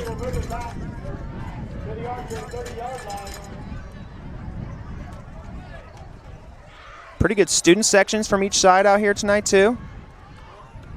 Yeah, definitely. You know, last year FWCS did not allow fans during the high school football season due to COVID-19, and also did not allow fans for the better part of basketball season, although those restrictions started to let up as the season went on. But, you know, with restrictions kind of being let up lately since then, we've got a pretty good showing from both the Southside and Northrop fans. That visiting fan section is just about packed. Yeah. Can't hear them quite as well as we can the Southside students who are right in front of us with the little, what do you call those, little blow-up sticks? They're smacking them against each other, making some noise. Thunder sticks, I love it. Yeah, they're hitting those around, making some noise. Can't quite hear Northrop because they're loud in front of us, but yeah, I love the student support tonight. This is going to be 3rd and goal from the 30-yard line. 2nd and goal, rather, after the sack and the penalty. And Norfleet went down to the 20, and then the holding call added on 10 more yards to that. As Norfleet throws on the run, one-on-one, and it is incomplete. Well covered by Donnie Moore. I noticed last week against Homestead, Damon Bainey, number 73 for Northrop, was taking some snaps at center. That time he took a snap at left tackle, went up against Trevor Hapner, did a great job protecting. Good ball delivered by Norfleet, but yeah, a good play by Donnie Moore on the ball in the secondary, and results in a 3rd down. We've seen a lot of deep balls. Didn't see a lot of those against Homestead in the second half for Northrop, but we're seeing them test this Southside defense, stretching them, trying to, take the top off. It's worked for them so far, but not that time. They're facing a 3rd down now. Meanwhile, Woodland leads Central Noble 9-7. It's another game going on here on Summit City Sports. The toss to the outside, that's to Freeman. Tavon Freeman off the left side gets some yardage back and then gets out of bounds across the 20. And this will be 4th and goal, and I would imagine the field goal unit's coming out here. So that's 2 times in a row they've run that little option to, on Trevor Hapner's side, actually into the boundary where there's a little bit less space to work. But no linebackers coming over top. You kind of leave Hapner out on an island. He gave Norfleet a good chuck there, and they kind of had a little embrace after that going toward the sideline. But, linebackers got to get over top and make that play before it gets to the secondary. Luckily, they've had some penalties, and it's a long 4th and goal, but otherwise that could have been a big gain. This is Jacob Gump on for a 38-yard field goal. C.J. Davis to hold. They get it down. The kick on its way. Wide right. Had enough leg. We haven't had a made field goal yet in this game. We've had a missed field goal and a missed extra point so far, and Southside is going to take over. And it looks like they're going to take over at the spot of the snap, which would be the 21-yard line. And I see some energy coming from this Southside sideline. Big Q English getting a little dance going into the huddle here. I was just about to say, he was walking out on the field doing a little gritty, little hip-hop dance maybe. The gritty into the huddle. That's what the coaches love to see. I mean, they got to have some energy, a little momentum. They've established that so far, and now would be a great time to expound on that. From the 21-yard line, English will go out of the shotgun. That's Macon who comes onto the field.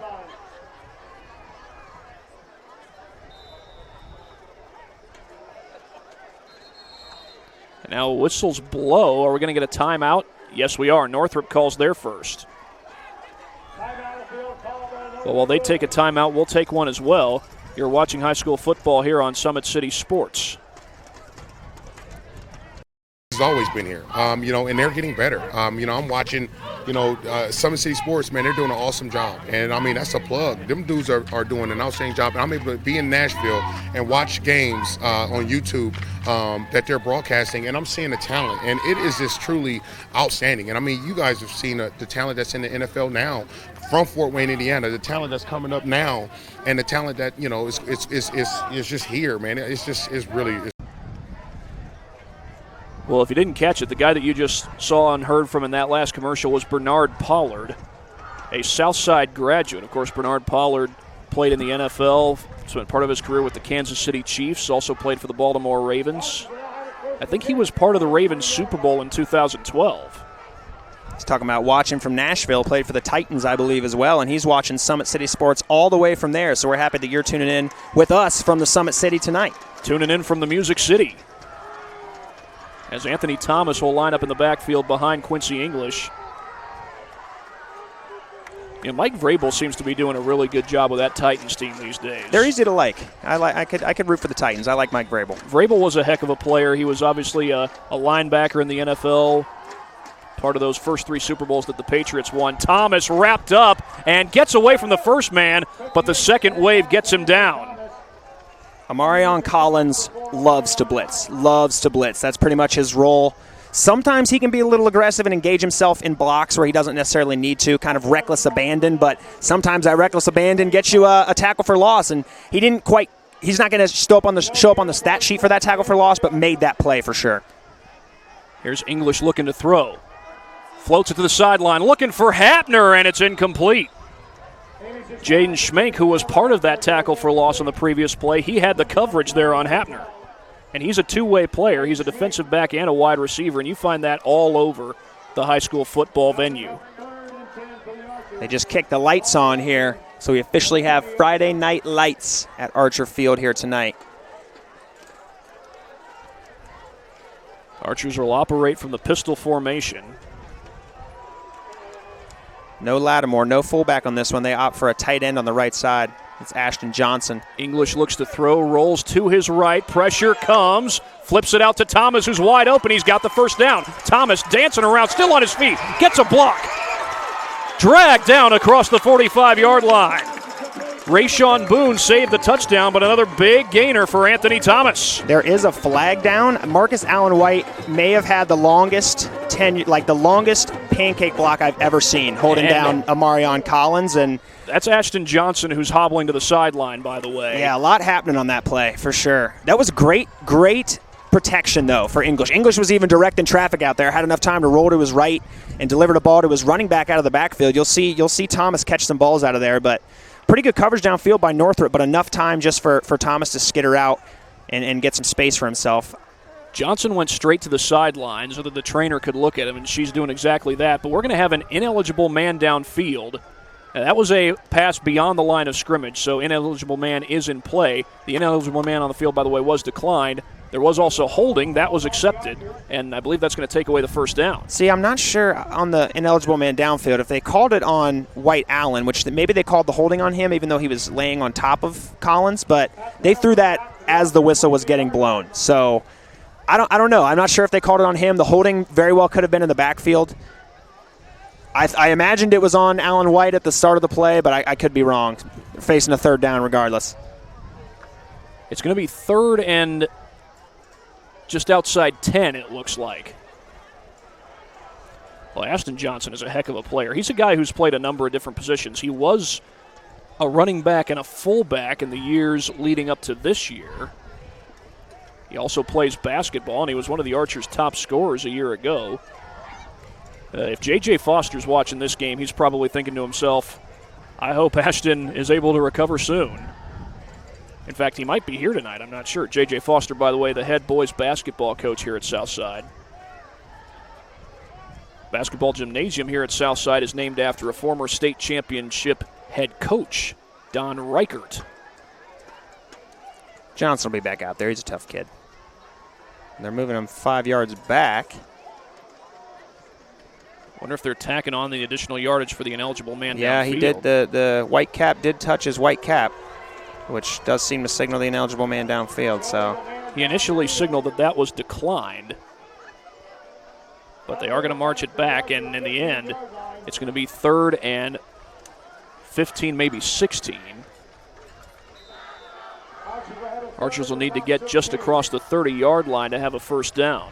And Lattimore just replaces where Johnson was as a tight end on that right side. English looks to throw, gets out of the pocket. Now he's going to tuck it and run. Gets what he can, but he won't get enough in the end. It's a solid gain, but a good open field tackle there by number 52, Jermaine Parker. And I would have liked English to look downfield a little bit longer there. I think he had enough time. He's got the arm strength. Throws decently well on the run, throws a decent deep ball, and he had his two tight ends. I mean, Trevor Hapner wasn't lined up at tight end, I don't think, on that play, but he and Lattimore were each running down the field on a seam route. They've thrown it up to him earlier in this game, and I'm just surprised that English tried to tuck it and run. Would have been tough regardless, and he's getting a talking to, not in a bad way, from Tiny Lee right now. Maybe just kind of going over what they saw on that play, and they'll learn from it. But right now it's 4th and 6, so they'll punt it. Trevor Hapner on to punt it away. C.J. Davis and Jaden Schmenk are back to return. That's Perry Stowe who gets onto the field. High snap, pressure comes. Hapner does get it away.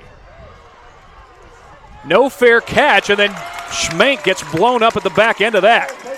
Excellent coverage. Isaac Lee with the tackle. He's had some good plays on special teams today. And that was legit. There was no fair catch signal. At least I certainly didn't see one. No, it's a very clean hit. Just hit him immediately. It was perfectly timed.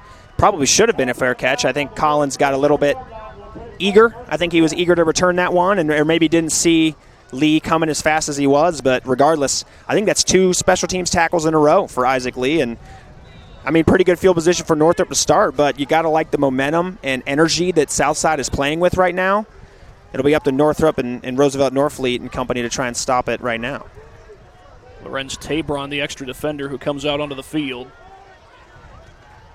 And Norfleet will line up in the shotgun. I believe that's Rogers who's in the backfield behind him. Actually, that might be Desmond Shaw, number 3. It's Norfleet on the keeper, and he's going to get positive yardage out of this, but it'll be a short gain. And I beg your pardon, that was Michael Neighbors who lined up as the running back. Neighbors, number 8. He's a senior.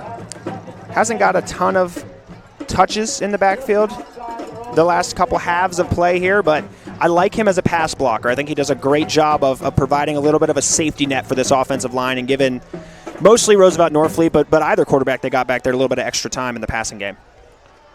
Trying to check and see what's going on just south of us as Norfleet sets up the screen. That's C.J. Davis, makes a couple of men miss, gets the first down. Trucks a couple of defenders in the process. That was Adrian Macon who took the hit from Davis. And that's a good way for a team who's getting pressure against them, right? This Southside front 7, front 4 in particular has really been rushing well, getting past the defense or the offensive line, and penetrating well. That's a great way to kind of alleviate that and just toss it out to the outside and make the guys in the secondary make a tackle, get it out of the tackle box and let your playmakers try and make a play. It looks like Lures is up 14-8 over Wayne. It's just down the road from us where we are on along Calhoun Street. Not even 10 miles away. I was just there last week. Lures had a big win. I should say I was just there earlier this week. Little fake on the handoff, and Norfleet keeps it, but the Archers are all over him. Yeah, that one wasn't going anywhere. I don't think that Neighbors would have had much success if he would have taken that as well. Neighbors is coming out in favor of Amarion Collins now. Jalen Lattimore was in on that tackle along with number 54, Marcus White-Allen. I think that's either King or Williams who was also in on the tackle for Southside. Either way, some of the usual suspects on that defense when it comes to getting in on the plays. They fly around out there. I like Jermaine Freeman as well. He's come up and made a couple plays. So 2nd down and 10. Dane Kilby goes in motion. Norfleet looks to throw. Throws right across the middle, and it's incomplete. A little bit behind Dane Kilby, who had some space there across the middle. Yeah, they're using that well. They're using that motion well. I talked about how Southside wants to play a cover 2 on the trips, but they're getting rid of the trips almost right away, and Southside then has to roll one of those safeties supposed to be helping over top and make up a lot of ground on that instead, go to the other side of the field, and that time Kilby just snuck past, I believe that was Davion Gentry, who was in the coverage, and snuck into an open space, but just overthrown by Roosevelt Norfleet. 3rd down and 10 here for the Bruins. They'll fake the handoff. Pressure comes. Norfleet flips it out, and I think he lost the handle on the throw. He had Schmenk out there in the flat. Definitely. The pass landed well short of him. Yeah, definitely lost that one. Well executed by at least up front, by Northrop. They had the left guard come around and double team on Trevor Hapner, which was effective. He didn't get a play on that at all. Roosevelt Norfleet was able to step up in the pocket. He throws pretty well on the run, but that time just lost it. Trevor Hapner got the pressure there for Southside. And for the Archers, Donnie Moore and Anthony Thomas will be back to return this punt from Jacob Gump is back to punt. Gump takes the snap and just may have gotten it over Hapner's arm, or did he? Hapner may have gotten a piece of that. He lifted that big arm of his up in the air and almost got a hand on the football. Seen a lot of pressure on just about every single kick tonight. All of Hapner's punts have had a man in his face. Hugo Huerta's extra point had multiple men in his face, and same thing on the Gump field goal attempt, and that time on the Northrop punt. Well, it is all Homestead over Concordia. They lead at 35-7 over the Cadets. Concordia's had really 2 teams that they have not been able to beat in a number of years, and that's been Snyder and Homestead. They came awful close to beating Homestead last year, a 7-0 loss at Zollner Stadium. This will be 1st and 10 for Southside. Snyder comes to Concordia next week. Still trying to get an update on what's going on with them against Carroll.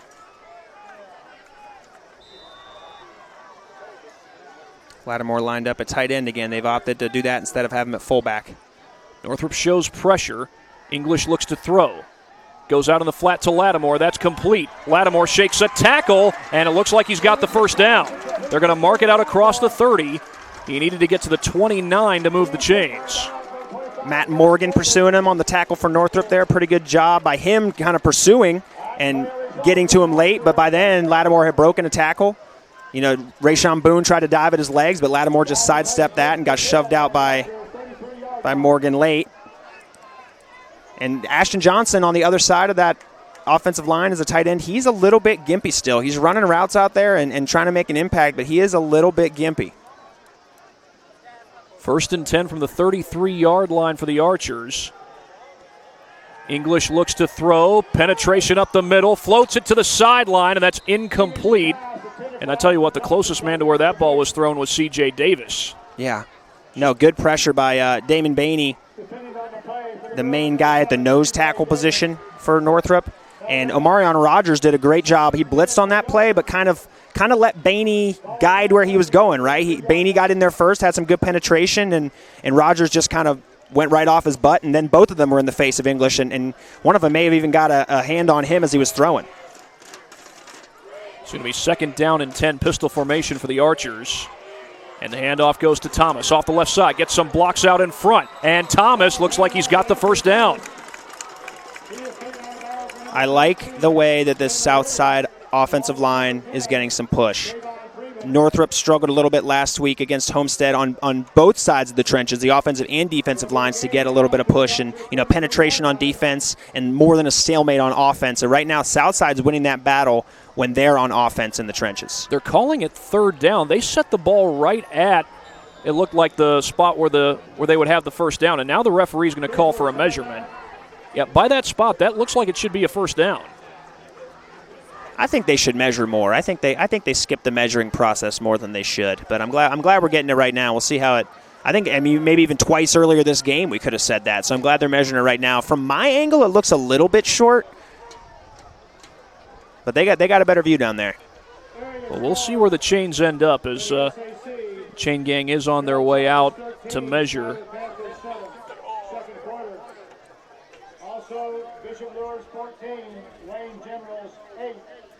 I just got the update. Still a score of 14-8 between Bishop Luers and Wayne. Luers leading that one, by the way. Luers trying to keep the momentum going after they made it all the way to the state championship last year. And they're ranked number 21 in the state as a whole, highest 2A ranked team. They are only behind Homestead, who I believe is ranked 13. They're in 6A, but in terms of the SAC in the Fort Wayne area, Luers is right there with the best of them in 2A. Well, they have marked it short. So it's going to be 3rd and inches for the Archers. Southside is home to the Helen P. Brown Natatorium, which holds sectional swim meets as well as the SAC Swim Championship. I believe they have an Olympic-sized swimming pool in that building. 100 years old is Southside this year. Southside and Northside playing one of the oldest rivalries, perhaps the oldest rivalry in the area. Pistol formation here on 3rd and inches. And it's Lattimore who gets the call. Second effort gets him the first down. I didn't have time to point out the fact that he was lined up at fullback instead of tight end where they kind of opted in, but that shows you the versatility that he's got, just as a dynamic athlete that they have overall, right? I mean, he's able to line up and catch a pass to get him in this situation. He's able to line up and make a key block for you when needed, make a tackle on defense, get some pressure, and right there, as we've seen a couple other times this game, get much-needed yards to convert a first down. Here's the handoff to Thomas off the left side. Scorched through the hole. First down and more. Thomas out near the 35-yard line before he's thrust back. But easily a first down, and Thomas letting everybody know that. And, well, that's Rayshawn Boone who's down on the field, and he remains down. He's holding his right thigh, right. It's a little above the knee. I hope it's not a knee. Well, we'll take an injury timeout while they look at Rayshawn Boone. This is high school football on SummitCitySports.com.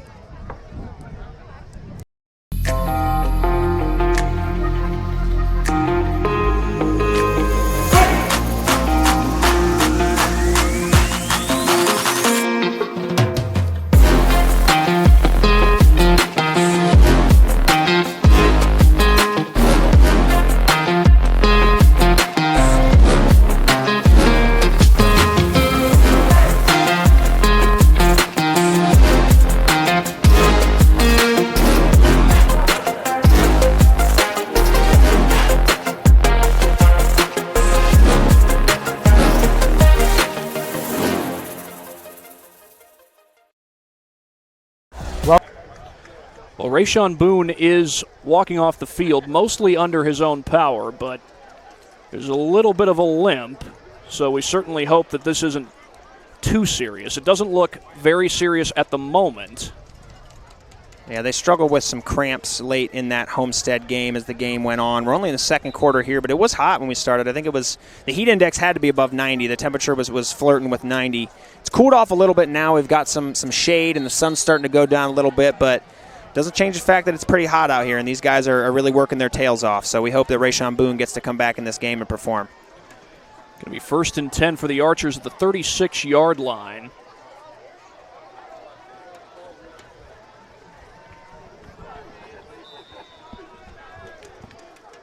Roosevelt Norfleet, the third, hit Amarion Collins for the game's first touchdown. Then Jalen Lattimore almost evened up the score, and that's going to be either a false start or offside. The left side of the south side line moved, but the question is, did Jermaine Parker come across the neutral zone? Yes, and the reason I say yes so emphatically is because they had just changed. I went to a Lure scrimmage, just how I know this. There were officials there.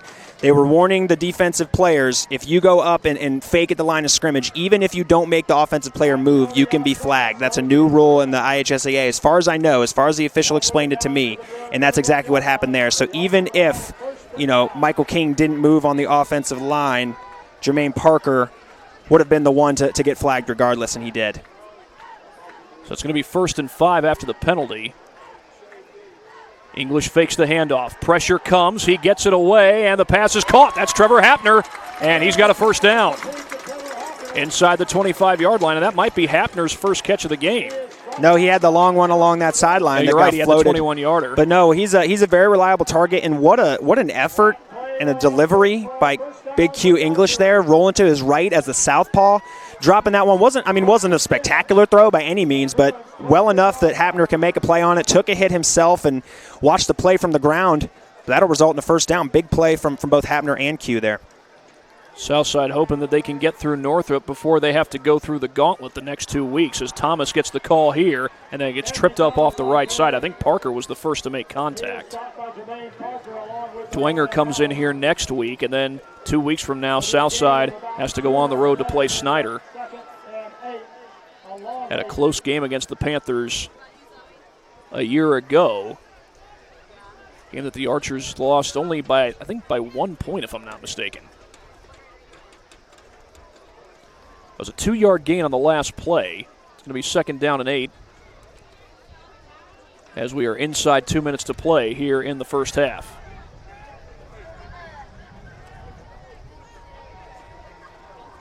Jerrion Reese and Mark Honer trading places on the defensive line. Little delayed handoff to Thomas, and a flag comes in. Thomas is gang tackled. I believe that's Damon Bainey who's in on the tackle for Northrop. Flag was thrown right at the 22-yard line, so we'll see what the penalty might be here. I think Jerrion Reese was in on that tackle as well after kind of getting a late start on the left side of that defensive line. Traded places like I mentioned, but might not matter anyway. We might not count that one regardless. I heard the fans shouting, "You can't do that," which we don't really know what they've done yet. It would indicate that it's on Northrop, but penalty has not been signaled yet. The flag has been thrown. We just don't know what the penalty is. It was thrown immediately, so you'd think offsides or illegal formation. Legal formation against the Archers. Northrop's going to decline it, make it 3rd and 8.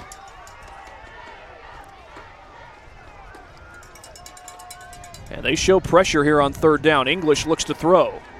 Gets it away to the sideline, and it's intercepted. Awesome play. Diving pick by Jalen Williams. Awesome play by Williams. Kind of a little recovery, too. I don't know if he was too far off of Hapner's hip there, but Hapner had success on a corner route earlier that just kind of got floated. English tried to bullet that one, but Williams with a phenomenal recovery, a diving pick, and now it's going the other way. Southside was in position. They could have kicked a go-ahead field goal. Instead, they turn it over. Jalen Williams, a 6'3" junior defensive back / wide receiver, makes a huge defensive play. With a minute 33 to go, Northrop does have 2 timeouts left. They could get this thing in range to at least kick the field goal. But keep in mind, they missed their last attempt. Handoff goes here to Michael Neighbors off the left side. First down and more. 1 man to beat for Neighbors. He's across the 30. He may be gone inside the 10, the 5, touchdown.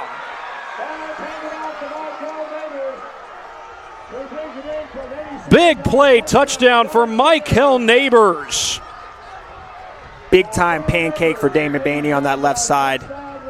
Just kind of I think it was just a little zone play, if I'm not mistaken. I'm not sure if anybody pulled, but Damon Mahoney at the left tackle position there had a massive pancake that they cut right back inside, and Macon with a pretty good job pursuing, trying to knock that ball out, but it was too late. That'll make it 13-6 in favor of Northrop. As Jacob Gump comes on to kick the PAT, there's a Bruin who's laid out onto the field. I think that's Keon Bates is the backup quarterback.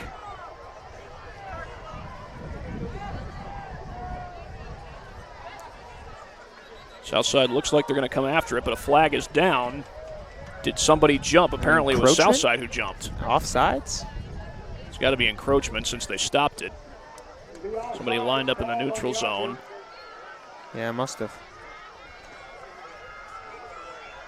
So that basically means that they're not even going to move the football. It'd just be moving it 1 yard. Turn a 20-yard extra point into a 19-yarder. But instead they're going to keep it at a 20-yard kick. They get the snap down, and the kick is good. 14-6. A big interception by Jalen Williams leads to Michael Neighbors scoring on what I believe was an 85-yard touchdown run moments ago, and Northrop leads at 14-6. We're back in a moment here on SummitCitySports.com. Always been here, and they're getting better. I'm watching, Summit City Sports, man, they're doing an awesome job. And, that's a plug. Them dudes are doing an outstanding job. And I'm able to be in Nashville and watch games on YouTube that they're broadcasting, and I'm seeing the talent. And it is just truly outstanding. And, you guys have seen the talent that's in the NFL now from Fort Wayne, Indiana, the talent that's coming up now, and the talent that, is just here, man. It's really quick one.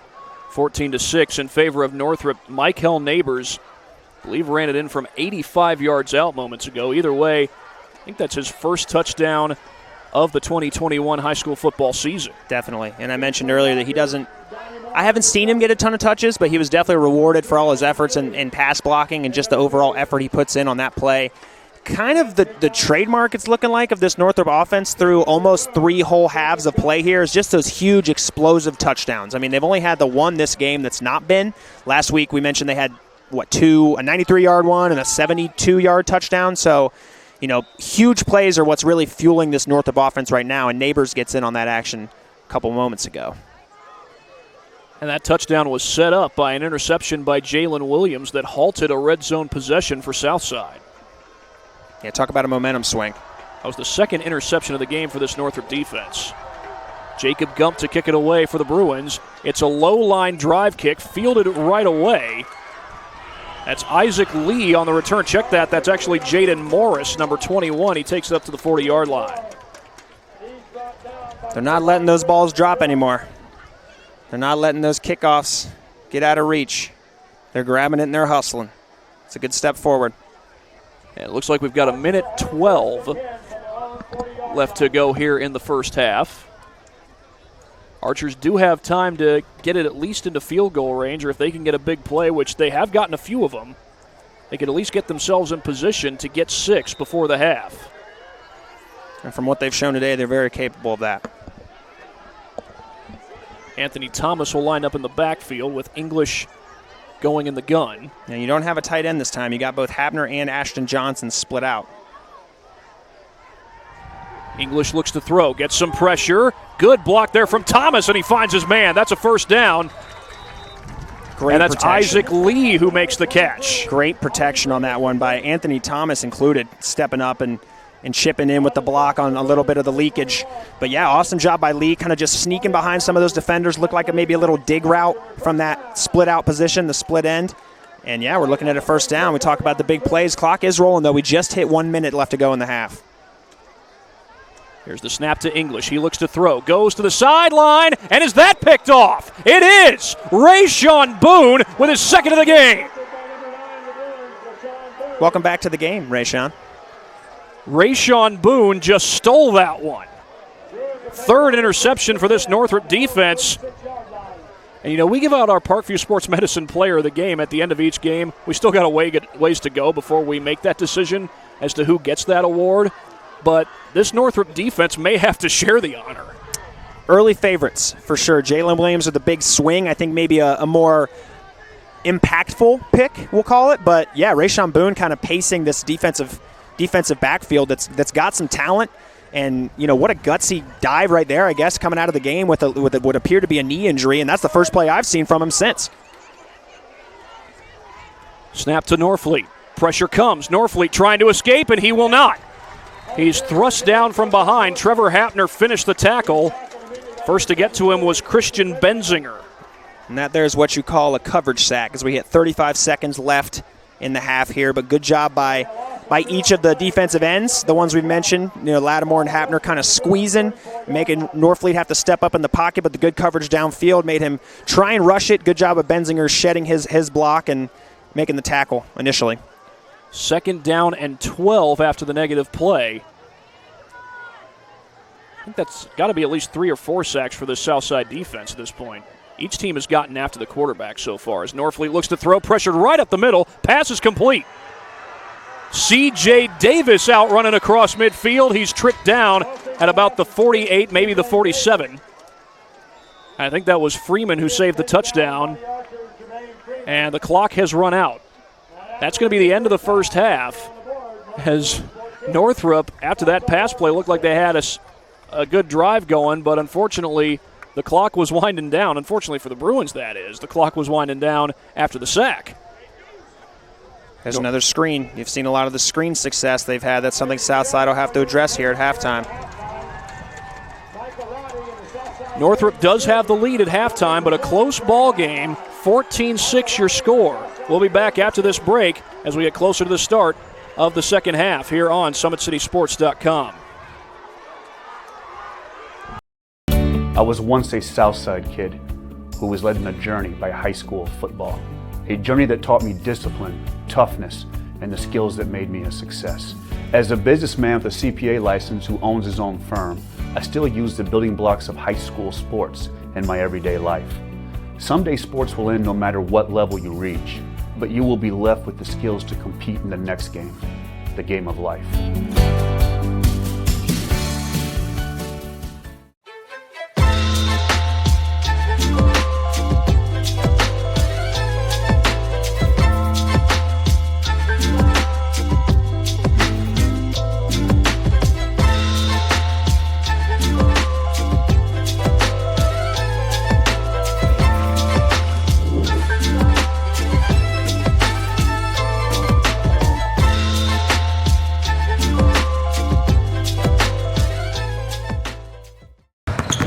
Here at Always 100, we have different things that we provide each week with our elite training, working on things that can help them get a scholarship in the future if they don't have one right now. Watching skill development, helping kids get better, understanding what it takes to get to the next level, catching and shooting, working on ball handling. In the last 5 years, we had over 200 kids that's able to play basketball at some places from the NAIA, Division III, Division II, or Division I level. This is an invitation to join a movement propelled by people who care and members who have a share in the place they bank. Good morning, Sam. So when you have the chance to get your first home loan, you know an expert will guide you every step of the way.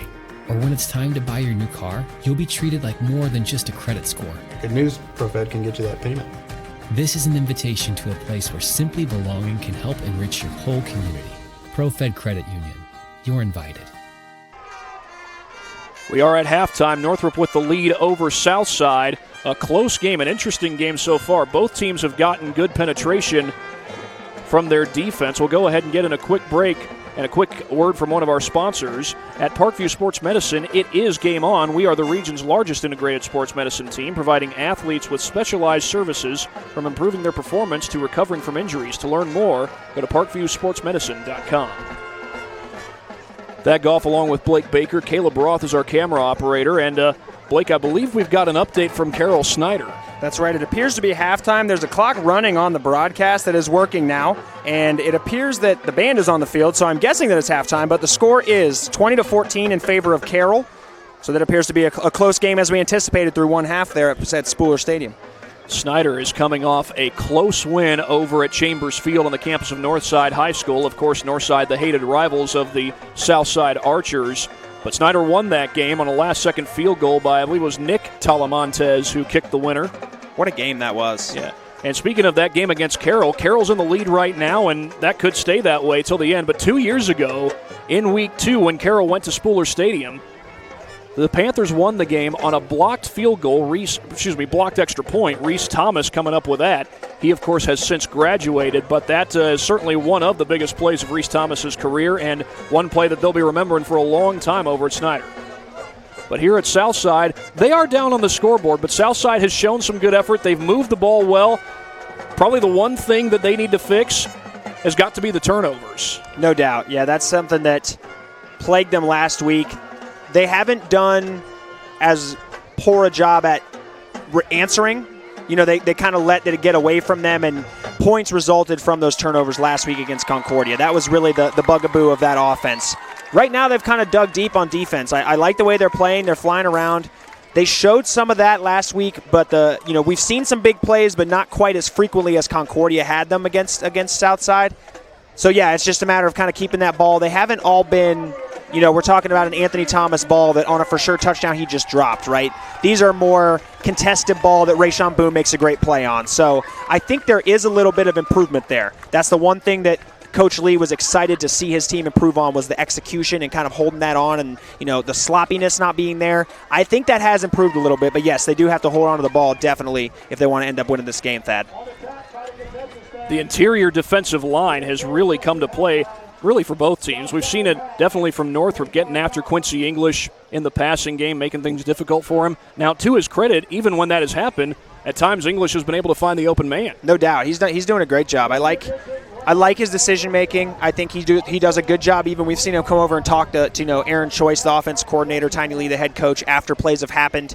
And it looks like they're just kind of assessing what's going on. He is the leader on this team. We talk about Jalen Lattimore, Trevor Hapner, Ashton Johnson, these versatile guys. But really it's your quarterback that's gonna make or break the offense at the end of the day. And so far he's doing enough to win. He's got to hold on to the ball, or he's got to, convert these and not allow them to be intercepted quite as much. But I don't put them entirely on him. I think he's trying to make contested plays. I don't think he's really forcing it. I think, give a lot of credit to this Northrop defense. But, yeah, no, he's doing a great job. He's throwing well on the run, and I like the way he's has the threat of running as well. We haven't seen that a ton, but he does have that in his bag as well. Bishop Dwenger has the lead over Northside. That's a 16-6 score, and it looks like it is Northside ball in the second quarter, so still a lot of football to play there. Snyder and Carroll about to kick off the second half, it appears, and we'll keep you updated throughout the evening on that game as well. We've got about 9.5 minutes left on the clock here at halftime. Now, after that 9.5 minutes runs out, they'll put 3 more minutes on the clock for the teams to come back and warm up. And then we've put an extra minute on the clock after those 3 minutes gets done. So it's an extended halftime, if you will. We'll go ahead and get in a quick word from some more of our sponsors before we go any further. You, of course, are watching high school football here on SummitCitySports.com.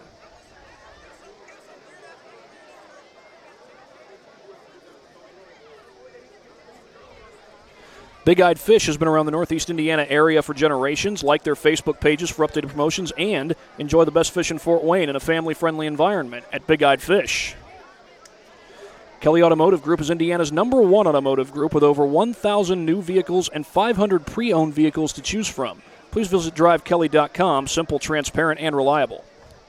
Tom Steele Tire has been servicing the Fort Wayne area for over 40 years. They will help you find the perfect tire for your vehicle and other auto repair services such as brakes, wheel alignments, engine diagnostics, and more.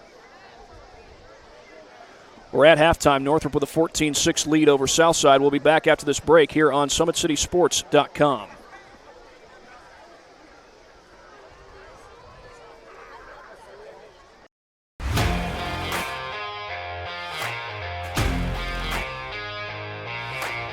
I came into PSM my freshman year after volleyball. Just coming here just really improved mentally and physically. I brought in my strengths. I came in and I learned how to grow as an athlete. I mean, I've gotten stronger, sprint faster, get up higher. My jump has elevated. Working with Tyler, he built up my endurance for everything, whether it's in weights, sprints, all across the board, we just keep working. And I have athlete development at Warsaw High School that I go to, and so I send him my thing every day, and he changes what we do in here to adapt to what we do there. High school volleyball, when you can go up to 5 sets, being able to just outwork everybody and still being able to put in that 100% was huge for me. PSM performance definitely helped me mentally. I know I can beat out people. I know I can work for what I have, and I know I can even go to the next level on the court. Looking at college, I can put on it. I'm training at a college level. I mean, I come in here and I watch college athletes train. You have hockey players, soccer, you look around and you see every type you can. Just being able to see that level, and I know that I can reach that level as well. You gotta work to be the best, and that was just what I wanted to do. I knew that from a young age. I wanted to put in the work. The athletes has always been here, and they're getting better. I'm watching, Summit City Sports, man, they're doing an awesome job. And I mean, that's a plug. Them dudes are doing an outstanding job. And I'm able to be in Nashville and watch games on YouTube that they're broadcasting, and I'm seeing the talent. And it is just truly outstanding. And I mean, you guys have seen the talent that's in the NFL now from Fort Wayne, Indiana, the talent that's coming up now, and the talent that, is just here, man. It's really cool. Back here at Southside High School, we are at Jack Wicker Stadium on the campus of Southside High School. It's a 14-6 lead for Northrop, and we got to give a little shout-out to the running backs today. And both teams have used a couple of different backs in their running game. For Southside, Jalen Lattimore had the touchdown. He has been a tough runner when he gets the ball in his hands. And Anthony Thomas has shown a quick burst in the backfield when he's gotten the ball. Yeah, he showed that last week too, and I think it's only enhanced this week. It might help that he plays on this grass field, kind of slow your opponent down, I guess, a little bit on the grass field. Northrop used to playing on turf. That might only help so much, but Thomas is slippery, man. He's little in terms of his size, but he makes up for that with all the speed, and he's got a nice little stutter step that allows him to get outside of defenders a little bit. Jalen Lattimore, a guy they want to use, almost the exact complement of Thomas when it comes to size and strength. But, in a totally different role. They're going to use Lattimore on the red zone as well. But I like what we've seen from the Northrop backs, too. I was about to say Northrop much improved from last week when they went up against Homestead over at Spooler Stadium. Michael Neighbors obviously had the big game. I believe it was an 85-yard touchdown run that padded this lead to 14-6. And also Amarion Collins has had a couple of nice runs as well. So I talked coming into this game about Amarion Rogers being the starting running back. I don't think he got any touches last week. He hasn't been used all that much this week, and yet the running game has looked better for Northrop. Yeah, and Collins' touchdown was out of the backfield. It was a little bit of, I guess that sounds silly, but no, he caught it out of the backfield. It was a screen pass that was improvised by Roosevelt Norfleet III. It was a good job of adapting on the screen that got snuffed out immediately by the Southside defense, but he found Collins. Collins broke away from one guy, and it was off to the races for, I believe it was about a 25-yard touchdown is what we had, screen catch. So, yeah, no, he's looked good. He's subbed in on some important downs, second and longs, important third downs they're trying to convert, and Neighbors has appeared a little bit more recently, kind of later in that half. He got some touches, and one of them turned into an 85-yard touchdown that totally swung the momentum of this game. We've got an update for you. It looks like Bishop Dwenger has added to their lead. Right now they're up 22-6 over Northside. They're about to kick the extra point. And they got it, so it'll be 23-6 with the touchdown. Carroll and Snyder have kicked off the second half, as we teased, and I haven't quite seen what Snyder was so excited about, but I believe that they kicked it off, and now they just gave the ball back to Carroll, but they had the ball and they were all excited. So this one is a back-and-forth affair at Spooler Stadium between Carroll and Snyder. We got a good one here at Jack Wicker Stadium, about 3.5 minutes to go, and then they'll put some extra time on the clock. We will come right back after this break. You are watching high school football here on SummitCitySports.com. Welcome to the Summit City, home to the 260s dedicated high school athletes and fans. Each victory and celebration captured by our cameras. Treasure the highlights from the Summit Athletic Conference this season, or complete games live or on demand. After all, nobody's more proud to call Fort Wayne home than SummitCitySports.com.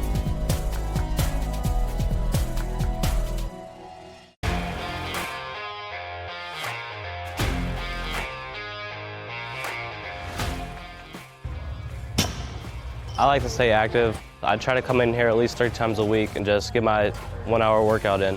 Since September, I think I've put on 22 pounds of muscle. I think my vertical has gone up plus 5 inches. I've gotten a lot faster since then too. I can hit the ball further. In football, I can push people around more. It's basketball easier too. Just being stronger just makes everything easier. Brandon started with gym rats basketball training. After one of the sessions, he came up to me and he wanted to know if he could do more. So Brandon started the Edge program in November, in addition to the club training he was doing, because it offers personalized programming for his athletic goals.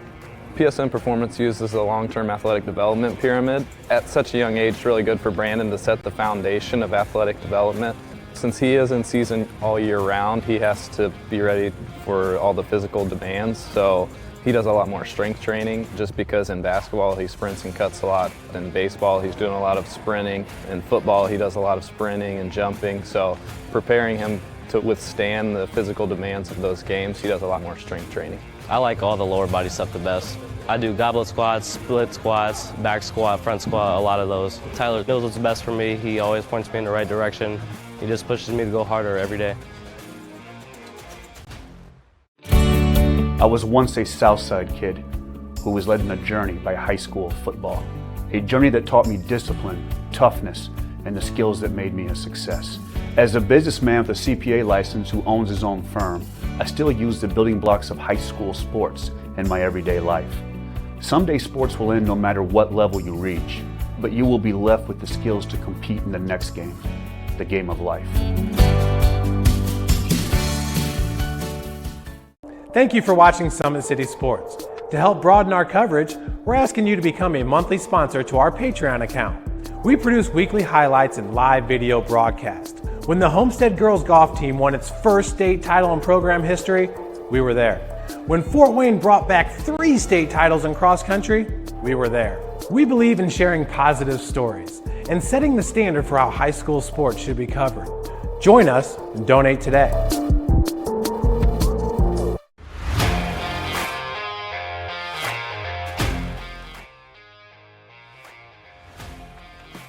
I just want to be the best in basketball. So I want to be the greatest of all time to play women's basketball. So I just know there's people out there working just as much as me. So I just want to keep working hard and keep that intensity going. And so one day I can pursue my dreams of being in the WNBA and playing overseas. So I just want bigger things to come in my life. I remember when I started in March, she could do 0 pull-ups. She did have a great 25-inch vertical when she first started. She only weighed 150 pounds. One of our main mottos is do the simple things exceedingly well, and that's where we started. So we started the foundation, building her base, and now we've got to basically the peak of our pyramid of things that we can do with her. So we didn't skip any levels. We did all the basics, and she got really, really good at them, and that's what's led her to become as great as she is at basketball and performance. I've watched her grow, the confidence-wise, the strength-wise, the jumping ability, her footwork. It's really amazing to kind of watch for a girl her size, being 6'3", 6'4", to move like she can move and do the thing and be as agile as she is, along with the strength. Here at Always 100, we have different things that we provide each week with our elite training, working on things that can help them get a scholarship in the future if they don't have one right now. Watching skill development, helping kids get better, understanding what it takes to get to the next level. Catching and shooting, working on ball handling. In the last 5 years, we had over 200 kids just able to play basketball at some places from the NAIA, Division III, Division II, or Division I level.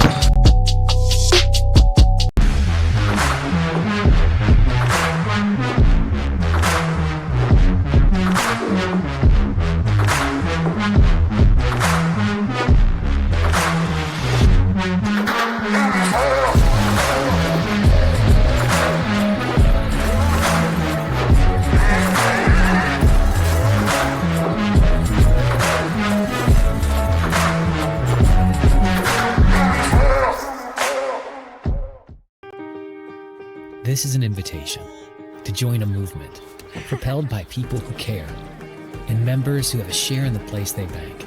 Good morning, Sam. So when you have the chance to get your first home loan, you know an expert will guide you every step of the way. Or when it's time to buy your new car, you'll be treated like more than just a credit score. Good news, ProFed can get you that payment. This is an invitation to a place where simply belonging can help enrich your whole community. ProFed Credit Union. You're invited.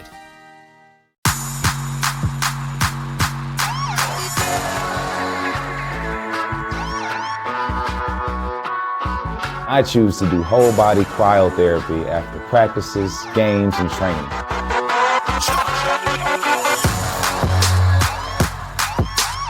It reduces inflammation in my muscles and allows me to move more agile throughout my profession. I became a believer in iCryo after my severe injury in college at Notre Dame, tore my ACL, and I was looking for ways to recover, ways to get back on the field. So I'm thankful for iCryo.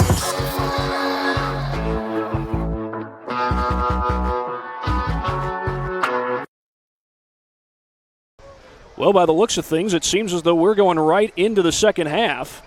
I thought that they were going to put one more minute on the clock after the extra 3 minutes ran out, but it looks like that's not going to be the case. The kicking team is already out there. They're ready to get to it. Both these teams are feeling it. Pretty good first half from each of them. Some things to clean up. Northrop won the toss at the beginning of the game. They deferred. So they'll get the ball to start the second half as Trevor Hapner will kick it away. It's a low-line drive kick, fielded on the run at the 20-yard line. I believe that's Davis on the return, and a good one out across the 40. Continues to run out across the 45, and trying to get a look at what the number was there. Tavon Freeman, number 10. I think you're right, it was Freeman. Yeah, pretty good return on that. He's holding his ribs or his hip. But now he's hobbling off the field, too. Yeah, so they'll need him on defense. We certainly hope that there's no serious injuries when this night is over. Thankfully, Rayshon Boone came back on the field and got an interception after he had walked off the field. I think that was the previous series, if I'm not mistaken. Yeah. But Northrop with the 8-point lead, they'll start off with the football here in the second half. Got Galvan, Kilby, Davis. That's Schmenk who goes in motion. He gets the handoff on the jet sweep, bouncing it to the outside. Good gain there on first down. Did I see a flag come in? You did, yeah. There's a flag on the back end and on the front end. They only threw it after Hapner was asking for it, but I think it was warranted. He was the one they ran at, tried to just beat along that outside, and even being held, he almost got there. And now we may have another injury. The trainer is walking out onto the field, more like jogging actually, but she's going all the way to the Northrop sideline. Can't make out a number on that one. I'm trying to tell myself who that might be, who's down on the sideline. This is going to go against Northrop. Well, they start with good field position, and then they end up getting backed up. Could be looking at the 36, maybe further. It is holding against Northrop. Perry Stowe entering the game. 2 holding penalties. They declined the first one, and Southside accepted the second one. They're going to mark it off from the spot of the foul, so it looks like it's going to be brought all the way back to the 32-yard line. Perry Stowe stepping in for Davion Gentry at one of the safety spots. He and Jermaine Freeman will work back there. I think that's Donnie Moore who is limping. He is trying to keep all the weight in the world off his right leg and now having to use that right leg and walking it off, I guess. Wanted to get off on his own accord. They'll take him back to the Northrop sideline for now. It's going to be too far a trip. Yeah, they're going to walk him all the way around that track. He wants to get off on his own. He's putting more and more pressure on it. He'll be okay. He's a tough kid, too. Well, this is going to be first down and looks like 24, 25 yards. They have it listed as 23 on the scoreboard. Well, indeed, the lights are out, at least half of them, perhaps. As Norfleet looks to throw. Gets it away out in the flat and a good open field tackle. And their defending force Southside was number 21, Jaden Morris. Good break on it and actually broke up the pass, so it'll be second down and the same, 2nd and 23. And Stowe coming out of the game now, and Anthony Thomas will sub in at that free safety spot. Carroll has added to their lead, meanwhile. It's 23-14. They lead Snyder. They're trying to make it 2 years in a row where they defeat the Panthers. technically it'd be 3 years in a row if you count the postseason win 2 years ago. Quick hitter, that's complete. And a nice move there after the catch by Elijah Madison. He gets it across the 40-yard line, and still a long way to go for the Bruins if they want to move the chains here. That's a good chunk, though. That's a good job by Madison, kind of settling into a zone on the cover two, kind of replacing where the linebacker started, and Norfleet just delivering a pretty good ball right to him. Madison probably could have got a few more yards just by sticking his foot in the ground and getting upfield, but still a good gain. This is third, and looks like 15 to go for Northrop. Norfleet will fake the handoff, pressure up the middle. Now he takes off, and he will not get the first down. A whole host of Archers come to bring him down. Marcus White Allen in on the tackle. Looked like Jalen Lattimore was there as well, and it's fourth down. Yeah, good initial move by Michael King, I believe it was, number 52 in green, to get into the backfield right away. I mean, he's the one that made Norfleet step up and decide to run it. And then, yeah, the names you mentioned kind of were there to clean it up. It looked like Lattimore was swinging for the ball, and I think he almost had it trying to club that ball out. But here we are on 4th and 10, and Northrop will punt it away. Jacob Gump on to punt it away for the Bruins. A high snap. They come after it. Might have been tipped, but Gump does get the punt away, and it will take a Northrop bounce inside the 25. He undoubtedly ran into the kicker, so he must have gotten a piece of it, because Jacob Gump definitely got hit by Michael King. Trevor Hapner also there on the rush, but King the one running into Gump, so they must have said he got a piece of it to not throw any sort of a flag. Had they thrown the flag, it probably would have been just the 5-yard running into the kicker as opposed to the 10-yard roughing the kicker. For sure. But the ball is marked to the 25-yard line, and Southside's defense able to get the stop despite Northrop starting in good field position. Adrian Macon running the play in for him. Either that or hyping up the lineman right in the front of that huddle. Archers will operate out of the pistol as Macon is trying to figure out where he's going, and he ends up going into the slot on the near side. Yeah, you got Roosh alone at the top, and you got Macon at the bottom, along with Ashton Johnson, who's still gimping. They fake the handoff to him on the jet sweep, and English will throw down the sideline, but it's too strong. I like the idea. He was looking for Rook. Yes, I apologize. I mispronounced his name first. No, I love the idea, though. He's the one that caught a 65-yard touchdown last week. It showed the fact that he could be a deep threat if they allow it, and if the ball is there. That time the ball just a little bit too far out in front of him. Tight spiral, and he knew exactly what he was doing with it. Just overthrew him by a couple yards. We know English has the arm strength to get the ball down the field. As Ashton Johnson comes into the game. He was in on the previous play. Johnson, a former running back and fullback, by the way, now playing mostly at wide receiver. Now he's got the height to play at receiver. He's been lining up at tight end a little bit as well. He stands in there at 6'2". Handoff to Lattimore, and Lattimore contacted immediately, and I don't think he got back to the line of scrimmage. No, Damon Bainey, I believe, if I have a number correct. Oh, we got an injured Bruin.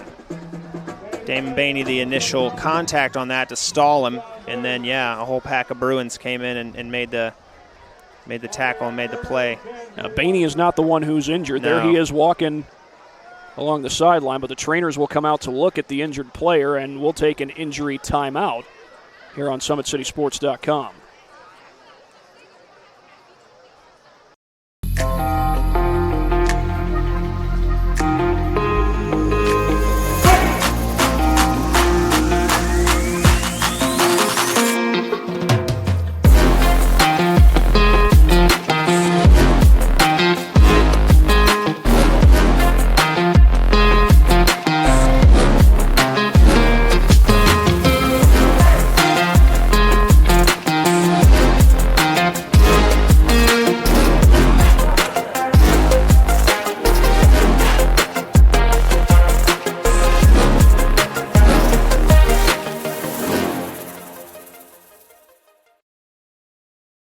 Welcome to the Summit City, home to the 260's dedicated high school athletes and fans.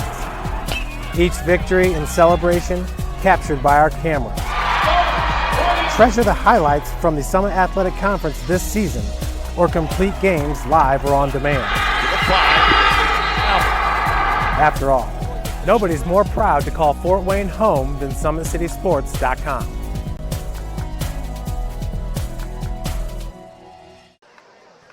Well, Tavon Freeman was the injured player for Northrop. He has gone off the field. I think he was getting a little bit of help, but not a whole lot. We'll hope that this isn't anything serious. Meanwhile, it's 3rd and 10 for the Archers as English takes the snap, has time, floats it to the sideline. And Johnson makes the adjustment but couldn't pull it in. And that was good coverage by Aaron Robinson, who had just gotten on the field, just lined up in his position at the left cornerback when that play started. Beautiful throw by English. And Ashton Johnson just on his fingertips, but I think Robinson got just enough of it to jar it loose. Would have been a great play. It was a beautiful touch pass. From the Northeast 8 Conference, Leo has a commanding 43-0 lead over Angola. And that looks like Mark Honer, who's hurrying off the field for Northrop, as Trevor Hapner's back to punt it away. Jaden Schmank and C.J. Davis back to return. I mentioned before, that is a well-coached Leo team. Jared Souter has put together a great program. They come after it, almost get the block. And both returners will just let that one roll, and Northrop will have good field position at, it looks like, the 42-yard line. 9:11 left to go here in this third quarter. Northrop has not trailed at any point in this game. They forced 3 turnovers, all interceptions. Rayshawn Boone has 2 of those. Couple diving ones. Jalen Williams one was very impressive. And Jalen Williams has the other one. He's got one of the diving picks. Yeah. Rayshawn Boone's first one was a little bit of a lofty pass by English, but he made a great play over the shoulder and got the ball back for his team. Northrop on offense again. That's Collins who gets the handoff on first down, and he's pushed back right at the line of scrimmage. Marcus Allen White. That's exactly what you can get as a linebacker, especially a middle linebacker, a run-stuffing middle linebacker when you have a good front four in front of you. We got another That's injured Collins. Bruin. Collins down on the field after he took a big hit from White Allen. Collarbone, maybe? I don't want to speculate, but it's not his legs. It was a 1-yard gain, but White Allen came in and absolutely blew him up just beyond the line of scrimmage. Well, we'll certainly hope that this isn't anything too serious. Maybe it is a leg. Well, we'll come back after this injury timeout here on SummitCitySports.com.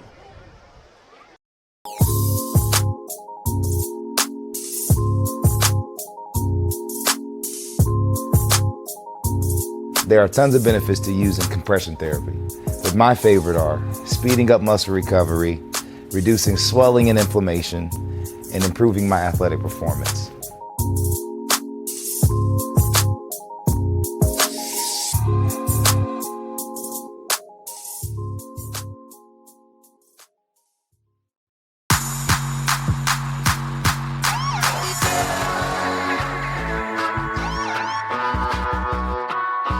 I choose to do whole body cryotherapy after practices, games, and training.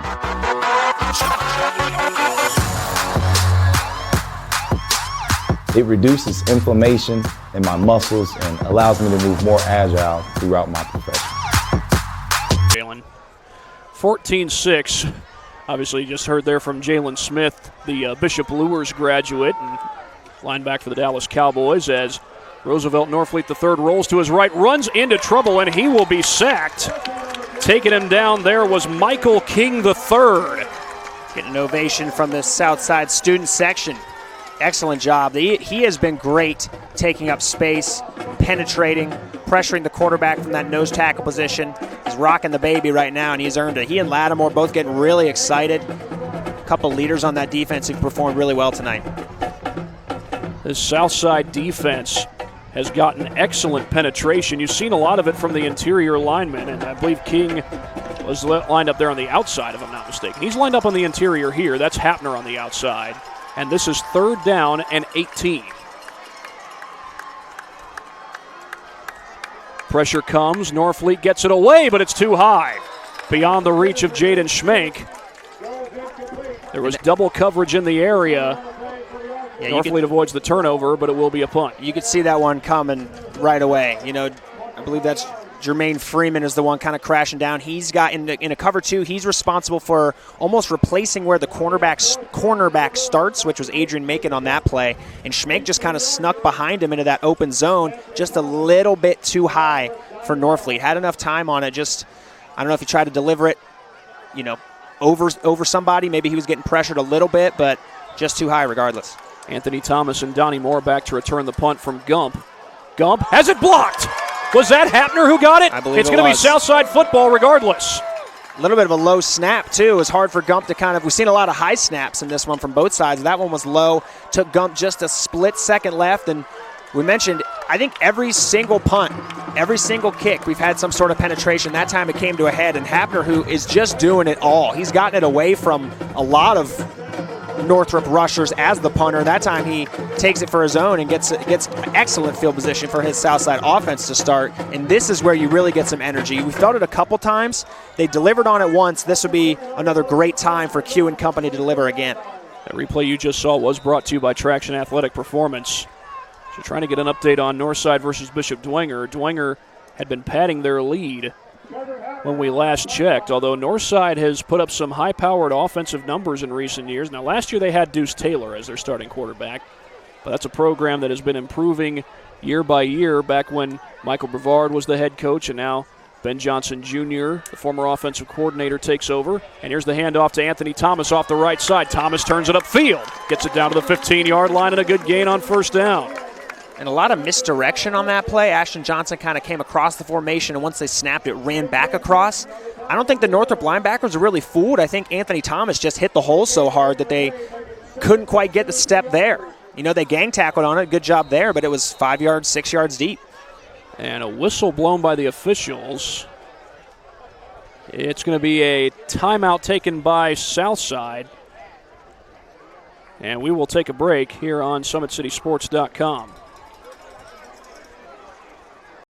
Always been here, and they're getting better. I'm watching, Summit City Sports, man, they're doing an awesome job. And, that's a plug. Them dudes are doing an outstanding job. And I'm able to be in Nashville and watch games on YouTube that they're broadcasting, and I'm seeing the talent. And it is just truly outstanding. And, you guys have seen the talent that's in the NFL now from Fort Wayne, Indiana, the talent that's coming up now, and the talent that, is just here, man. It's really... 14-6 in favor of Northrop, but Southside is driving, and we do have an injured Bruin on the field. But we've had a lot of guys go down tonight. For all the young athletes who may be watching this, get some fluids in you before these games. Get some fluids in you. I've seen guys drink pickle juice. I've seen them drink mustard on the sideline if you're starting to cramp. But either way, just potassium, electrolytes, and water. That's maybe a lack of those is resulting in a lot of these Northrop guys going down tonight. Hopefully all these guys, it's nothing serious. I think we've seen a lot of them come back in the game. But, it's the cramps, I think, that are bothering them as we get later in this game. Well, that was Omarion Rogers who walked off the field, and he did walk off under his own power, so it may just simply be cramps. 2nd down and 3, meanwhile, after the good run by Thomas moments ago. This time it's Lattimore off the left side trying to muscle his way forward, and I think he got the first down. Good job by Brian Romero there as the center. Snapped it, immediately fell to a knee, and it was a makeshift cut block where you kind of try and take the knees out of the defensive lineman so he can't get upfield or anything. And Lattimore cut right off of that. Quick hitter to Lattimore. I've seen a couple of those, and that one went for, maybe more yards than we've seen on some of these critical downs, but he is the guy to, on a 2nd and 4, 3rd and 4, 4th and something, I think he got the ball. He's the guy to churn out critical yards. Ball is at the 13-yard line, and the handoff will go to Thomas off the right side, looking for room, gets inside the 10, muscles his way forward. Good run by Thomas. Good seal-off block by Lattimore as the fullback there. If Macon on the outside, the split end, holds his block for just a split second longer, I think we might be talking about a touchdown. I know it was pretty good pursuit by the Northrop defense, but Thomas is quick enough to have gotten there. But regardless, 5-yard gain, they're knocking on the door. Thomas is 5'5", 165. The way he ran there, you'd think he was maybe 5'11", 199. Now Davion Gentry in the backfield. Lattimore on English's left. That's Johnson who goes in the slot, and they motion him. It will be Gentry getting the call. Gets a couple of blocks, gets the first down toward the end zone. Touchdown. Davion Gentry cuts into the deficit, and Southside is within 2. That comes with 5:38 to play in the third quarter. We'll get another look at that right here on the Traction AP replay. Well, Lattimore gave him a good block, and I think that was also number 60, maybe 66, Jair Wilson. But here's a look at it. Oh, are they calling it back? Yeah, that's going to come off the board. They're calling a legal motion on the Archers. Yikes. On the motion from Johnson? They've been doing that all game. I wonder if one of the other receivers was moving up toward the line maybe. Trying to get settled. That would have been Davion Gentry's first touchdown of the season. It would have made it a 2-point game, but instead, it would have been a big one. It's 14-6 and second down and 11 for the Archers. Now we're hearing the north side students over there. Handoff to Gentry, and he's brought down in the backfield. Again, good penetration. Rayshon Boone, the defensive back, in on the tackle for loss. Yeah, he's an excitable guy. He's one that's gonna celebrate when he does something well, let you know he did it. And it was almost I don't want to call it an identical play because it was missing the Johnson motion across the formation, but they're not going to be fooled twice. This Northrop defense, they're not going to be fooled twice. And Big Damon Baney in there, we've mentioned him a couple times. I believe they got Austin Bullens, maybe, number 58 in the middle of that defense as well. Either him or Jamarius Thomas. They're doing the dirty work on the inside. This is 3rd and 13. Lattimore lines up as a tight end to the right side. English looks to throw. Floats it to the end zone for Lattimore, and it's too high. Stopped his route. Lattimore had beaten the coverage, but could not get his hands on the football, and now we're looking at 4th and 13, and if you go for it here, that's a long way to go. The only change I see in personnel is Adrian Macon coming out onto the field. And that means Lattimore is coming out. I have not seen Hugo Huerta make his way onto the field. He is the starting place kicker for the Archers. And they're going to go for it on 4th and 13. I think the way your defense and special teams have gotten you to this point, I think you can reward them by trusting them if you turn this over. Here's English looking to throw, get some pressure, floats it toward the end zone, and the catch may have been made, but he's out of bounds. Just too far. I think that was Hapner who made the diving attempt. Just too far for him. So Northrop will take over, and the penalty that took away the touchdown, I tell you what, that is Southside is going to remember that one. Yeah. No matter what the result of this game is. Yeah, you hope for them that it might not come back to be a heartbreaker, but that was another time where English kind of rolling around, directing traffic a little bit, delivers a touch pass, but man, pretty good coverage in the back of the end zone there. I don't remember, I couldn't tell who exactly it was on Hapner, but Hapner had that one corner route that beat the defense and went for like a 25-yard gain. They had the one that got picked by Jalen Williams, and that time was nearly a touchdown again. Good coverage. And I almost forgot, we do have an update from Snyder. They are down 23-21 now, so they've cut into the deficit against Carroll and made it a close ball game. And they're at, according to the scoreboard, it's about 8 minutes left in Norfleet that game. in trouble, taken down. And the defense rises to the occasion. Michael King, the third. Might be his third sack. Well, the Southside players, they remember Roosevelt Norfleet III. He played here for the first 3 years of his high school career. Was a starter for part of last year, part of the year before. And that Southside sideline getting the student section pumped up. Yeah, I don't think there's any disrespect against Roosevelt Norfleet, but they're definitely... there's not any disrespect, I would imagine, but when they get out on the football field, they want to make a play. Yeah, no matter who's on the they couldn't hit him in practice. They're ready to hit him now. He Pass delivered is the ball caught, there. and I think that was Kilby who made the catch. Ball's out. He was down. And that was indeed Kilby who made the catch. Dane Kilby gets back the yardage lost. Yeah. And it looks like he got back quite a bit of yardage. It's going to be a manageable third down here. Yeah, good adjustment on him. I think he was running a little bit of a dig or a slant inside, but kind of throwing him open a little bit there from Norfleet. And now we got a Southside player down. As I'm not sure if that was King, but whoever it was pounded the ground there. Maybe it wasn't King. Well, but we'll hope to update you on that in just a moment. Meanwhile, we've got an injury timeout here on SummitCitySports.com.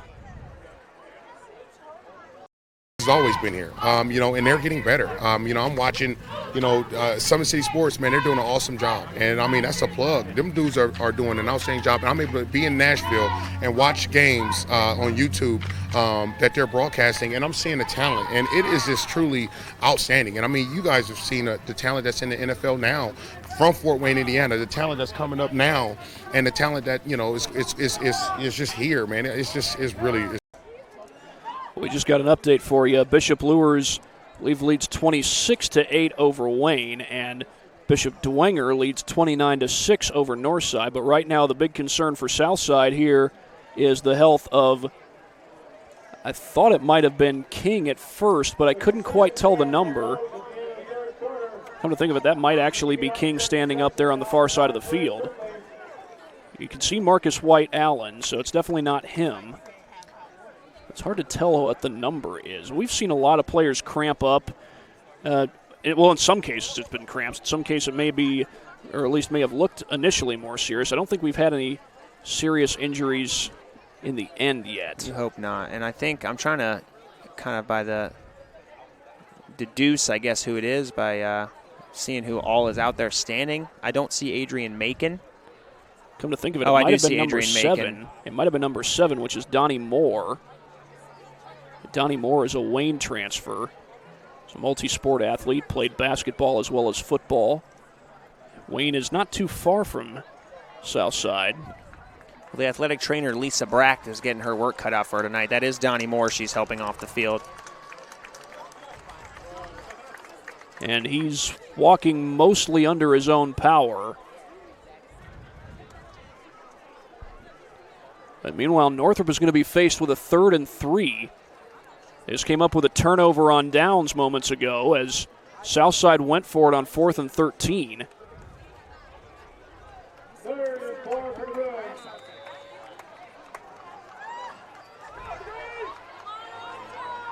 I think that's Collins who's in the backfield next to Norfleet. Play clock is at 11. Norfleet gets it off. Looks to throw, goes to the sideline, and that's caught. And I believe that's Kilby again. Dane Kilby indeed makes the catch, and Norfleet has looked his way 2 plays in a row. And the second time, it works for a first down. Yeah, and there's been a couple ways that Northrop's been able to kind of alleviate that internal pressure from the Southside front four. One of them is the screens, which we haven't seen a ton of in the second half. We saw some success in the first half. Other way is those little short passes, the little outside short passes, the little stick routes where the receiver just gets 1 yard upfield, runs right outside. That's what that was, and they're really good at that. Option play to the right side. Norfleet breaks a tackle. Late toss off to the far side. And that is going to be close to the first down. I think that may have been Collins. Beautifully done by Roosevelt Norfleet there. Tried to get the number. Couldn't quite tell who it was who got the toss. Thought at first that maybe Collins might be in the backfield. Are they going to bring this back? There is some laundry on the field. It was thrown back at about the 32, and it's on Northrop, so they are going to bring it back. And they threw that a little bit up the field, so I wonder if it was even on a wide receiver. I think there's actually Michael Neighbors in the backfield. He's in the backfield now. But either way, it's going to be 1st and 15 after the penalty. They're in the fourth quarter, meanwhile, between Carroll and Snyder. Carroll still with a 23-21 lead. But here it's 1st and 14, actually, and the handoff will go to Neighbors right up the middle. Breaks a tackle. Good, tough run by Michael Neighbors. He not only gets back the yardage lost, but gets a few extra. He got about 9 on the play. And that was a good job that time getting to the second level by the Northrop offensive line. getting a hand on some of those linebackers. Jalen Lattimore even didn't have a chance to make the tackle until, the point of contact 5 yards downfield. So it was a good job of kind of sealing him off as well and making a good running lane for Neighbors. I tell you what, Neighbors' carries have been few and far between tonight, but when he's gotten the rock in his hands, he has done some good things with it. Yeah. Had that big, long 85-yard touchdown run earlier tonight, and he remains in the backfield here on 2nd down and 5. I think Jason Dorfler recognizes what I just said. A little toss to Neighbors on the far side, trying to break free, but he could not. D'Antonio Wilson in on the tackle for Southside, and it's going to be 3rd down. They like to run that right at Hapner. And Hapner's responsibility the whole time is just to chase down Norfleet. And Norfleet last time made a miss and made a pitch. That time he just straight made the pitch, and Hapner was totally taken out of the play. I want to say that's the 5th or 6th time they've run that exact same play. And on this drive, they've had success with it. They'll need another successful play on 3rd and 2, it looks like. Neighbors remains in the backfield, and he will not get the handoff. That's Norfleet on the keeper, and Norfleet's got the 1st down. There is another flag down. It was thrown right at the line of scrimmage.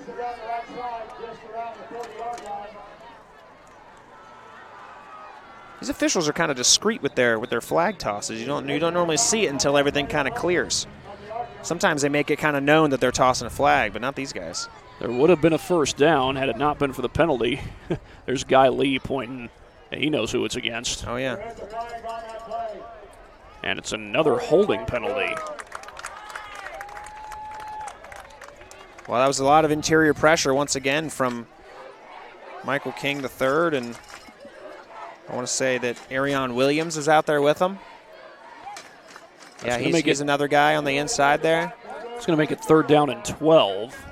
So that's a big difference. I mean, we talk about the picks that Southside has had that kind of set them back. A lot of critical penalties that Northrop has committed that's just really kind of stalled them out. Norfleet gets some pressure, runs out of time, and he goes down. Jermaine Freeman gets to the quarterback. The 2nd time we've seen Freeman blitz. The other time it was to Norfleet's blind side, right? He couldn't see him coming. Last time he just allowed Norfleet to kind of step up and stutter. That time he didn't see him at all and kind of blindsided him, definitely, like almost knocked the ball out. I think a chunk of grass came up, but I thought it was the ball at first. That's how hard a hit it was. So great job. I love the pressure on 3rd down, and I like the idea for Southside to go for it when they were down in this end in the red zone on 4th down and trust your defense, and they were right to. Here they are punting for Northrop again. Anthony Thomas and Isaac Lee back to return the punt from Jacob Gump. Pressure comes and it's blocked again. 2nd block of the game, and Hapner picks it up. Hapner goes out of bounds. I think he went out at the 5. What can't this kid do, Thad? I honestly don't know what this kid can't do. There's a lot of things he can do. And I'm not sure if Hapner was the one who blocked the punt. I know he got the recovery, and he blocked the punt earlier in this game. Can we check the Traction AP replay? Yeah, here's a look at it. That's Hapner. He blocked it. And recovered it. He's like outdoing himself each time. You can try and take him out of the play on defense, but good luck trying to take him out of the rush on the punt. He'll get a much-needed break right now. So he nearly caught a touchdown last time they were down here. 1st and goal. He might have caught the ball, but he was out of bounds. That's right. Quincy English will line up under center, and now that is going to be a timeout by Northrop. As the sky has darkened here at Jack Wicker Stadium. So just an update on the Snyder game as well. Tyrese Brown is in for the touchdown. 3 minutes left in that game. Snyder, with that touchdown, will go up 27-23, and pending an extra point, it will be 28-23. Tyrese Brown, our player of the week from week 1, spiking that one, all excited. But Carroll, don't count them out. Jeff Becker and company on offense. That's an exciting finish. Jeff Becker was one of the top passers in the SAC last week, and you know he's chomping at the bit after having a chance to lead his team to a come-from-behind victory against Lures last week that fell short. They were down 2 scores, and they got down the field, made it a 1-score game, but then Isaac Zay had the interception late in the ball game to close it out for Lures. Lures was our team of the week, by the way, for Summit City Sports. What a gauntlet for Carroll to go through first couple weeks. I know Lures was very intent that they can compete well in the SAC, the SAC this year. Extra they proved that good. week one. Extra point good, by the way, over there at Spooler Stadium. And Tyrese Brown, I think he had over 200 yards 291 against Northside last week. Not a career high, or a school record. I was very close to thinking it was a career high, and he kind of brushed me off. Like, no, that's not even close. Shows you what he's capable of. Well, first and goal for Southside from the 5-yard line. They're down just one score, 25 seconds to go here in this third quarter. Full house handoff backfield. off the right side. That's Lattimore. Close to the goal line. Did he get in? No, he did not. I thought he rode that. I don't think his knee touched. The officials got a better view than I do, but he kind of rode the back. I think it was of Rayshawn Boone down there. And I thought he might have got that ball over before his elbow touched, but either way, they're in a much better spot than they just were. And it's like second and goal from the 2 for the 1. Southside's going quick here. Trying to beat the clock, but they couldn't. That's going to be the end of the third quarter. Well, Southside's going to have second and goal. They'll be right on the doorstep of the end zone when we come back. Down 14-6 to Northrop. Back after this on SummitCitySports.com.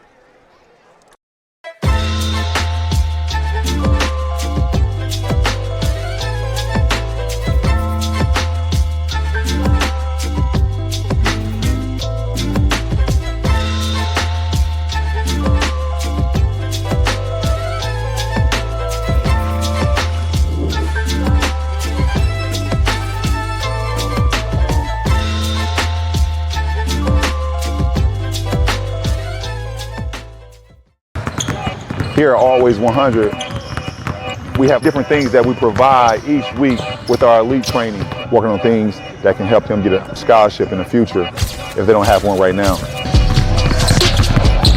Watching skill development, helping kids get better, understanding what it takes to get to the next level, catching and shooting, working on ball handling. In the last 5 years, we had over 200 kids that's able to play basketball at some places from the NAIA, Division III, Division II, or Division I level.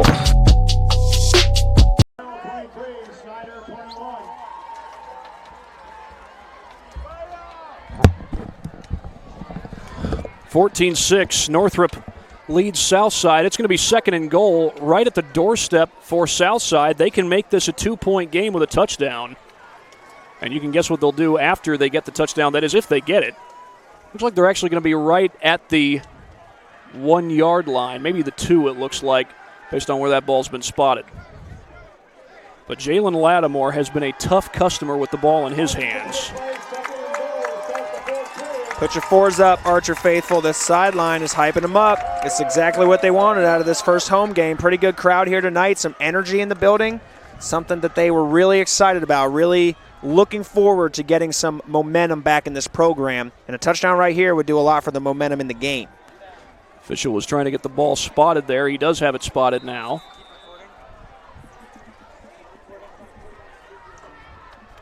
English will go under center. English sneaks for it. Near the goal line, did he get in? No signal yet.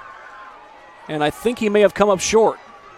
I think the delay is indicative of ending up a little bit short. Hapner's got his hands in the air. Some of the linemen got their hands in the air, but the officials do not. It's going to be third and goal, and by where they've got the down marker, he may have only gotten an inch. Yeah, it didn't really go anywhere. English again trying to sneak for it. Did he get it this time? No. More, I guess, quicker to call that one. That one was more definitively not in.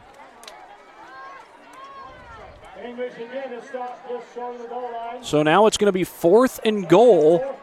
Well, English has tried to pound it in 2 times in a row. And an official's timeout has been called. Oh, we've got another injured player. That one looks like Damon Bainey. He was right in the mess of the bodies falling all over each other. In this situation, it's basically who can get the lowest, and that also kind of means you're at the bottom of the pile, and that's, I believe, where Damon Bainey ended up. And, yeah, Lisa Brack's going out there to check on him. We'll be back after a quick injury timeout here on Summit City Sports. He's always been here, and they're getting better. I'm watching, Summit City Sports, man, they're doing an awesome job. And, that's a plug. Them dudes are doing an outstanding job. And I'm able to be in Nashville and watch games on YouTube that they're broadcasting, and I'm seeing the talent. And it is just truly outstanding. And, you guys have seen the talent that's in the NFL now from Fort Wayne, Indiana, the talent that's coming up now, and the talent that is just here, man. It's really to do a play. Wait, that's the backup quarterback. That's not Becker. 13. Oh, you're right.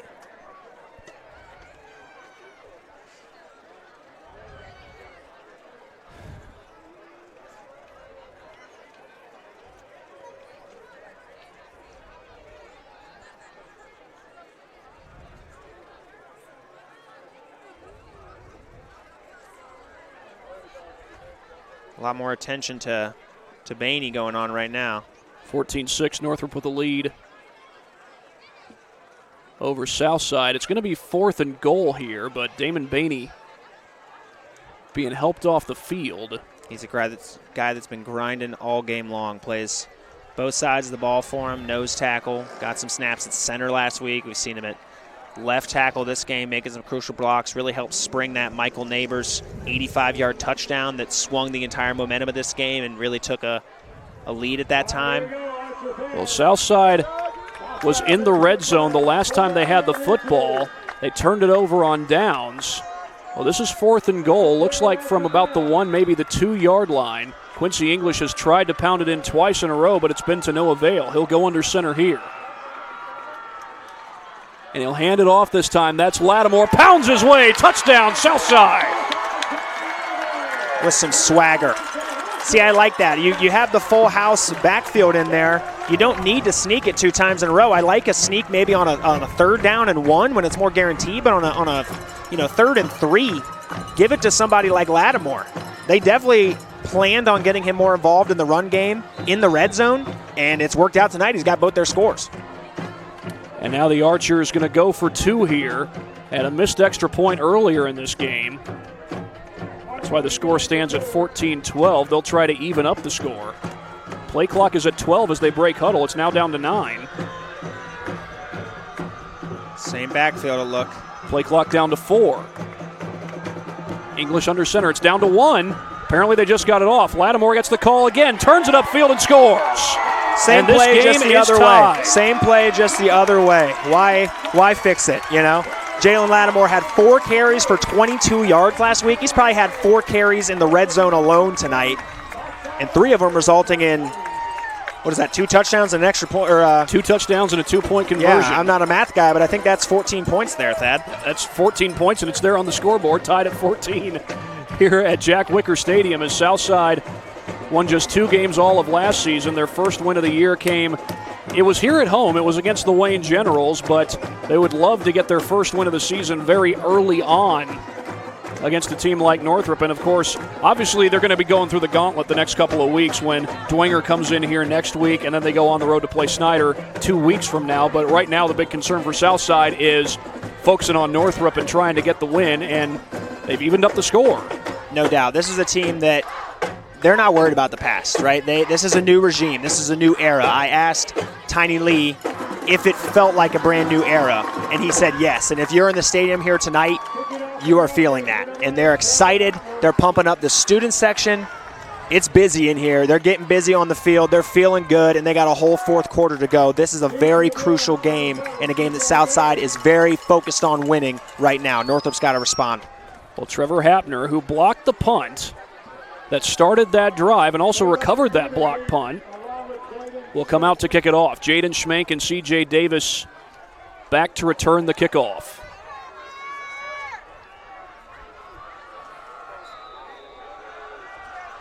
And to update a little bit on Carroll versus Snyder. Carroll with 1 minute and 17 seconds. Jeff Becker, what last I checked, not in the game, but Carroll converted a 4th and 5. It is now 2nd and 10. That's a low line drive kick. It gets past Davis. He picks it up inside the 10-yard line and gets tripped up, stays on his feet at first, and then goes down. Great coverage. And I beg your pardon, I think that was actually number 10, Tavon Freeman, on the return. Davis had been in on the kickoff return duties earlier in the game. But now the Northrop offense will go back to work as Southside has tied this game. As that was Torrey Curry down there giving a little high five to Ashton Johnson, and Johnson is up and walking. He has been in the game even after his injury earlier in the game. He's not let it take him out of the game. Northrop offense had a nice long break over there. This drive will start at about the 11-yard line as Norfleet goes out of the gun. He looks to throw. Goes underneath, and that's complete. Jaden Schmenk with the reception, working his way past that defense. He's got the first down. Excellent yards after the catch for Jaden Schmenk. Marcus Allen White kind of dropping into coverage. I think he might have taken a step up to look for a run, and by the time he was turning around, Schmenk just slipped by him. I mean, I don't think he expected him to make a move that quick, and Allen White wasn't ready for it, and you're right, maybe 6-7 yards after the catch for Schmenk. Results in a first down. Carroll just scored a touchdown, so they went up with 48 seconds to go. They're up 29-28 over Snyder. That was an 18-yard gain moments ago, meanwhile, by Schmenk, and the handoff here goes to Neighbors, and he's dropped in the backfield. Jalen Lattimore and Michael King III get the pressure there. They have been frequent flyers in that backfield. Yeah, they're going to start paying rent back there. Michael King might start working on his celebration a little bit. I love that he's getting so excited, but if he's going to make this many plays, man, you got to mix it up a little bit. 2nd down and 13 coming up here for the Bruins. Blitz comes. Norfleet gets it away. That's complete, but a good open field tackle. And that may have been Lattimore who stayed back and made the stop. I think that was D'Antonio Wilson coming up, and that's one thing. They're on those screen passes, they're really testing. The front four, the linebackers, they've proven they can make these tackles. It's the guys out in space, the secondary, that they're, Northrop was really testing, and passed the test right there for D'Antonio Wilson. Great job stopping the momentum and making a big play. And it's 3rd and, well, the scoreboard says 17. It looks more like 3rd and 11 or 12. It is 3rd and 11.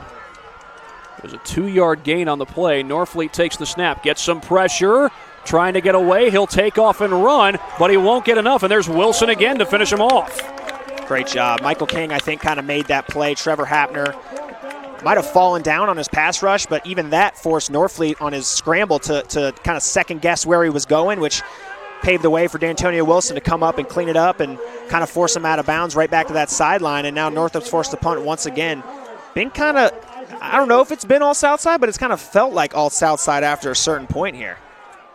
Isaac Lee and Anthony Thomas back to return the punt from Jacob Gump. Play clock is down to 10.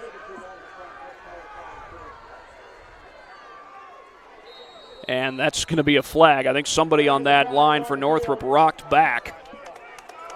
And that was just enough of a movement to get a false start penalty. Well, if you had the last 2 punts blocked, you'd probably be a little bit antsy to get back and into your blocking position too. But this is a big play. I mean, you don't normally focus on punts as a big turning point in the game, or at least something to anticipate as a fan. But another block here could totally change the landscape of things.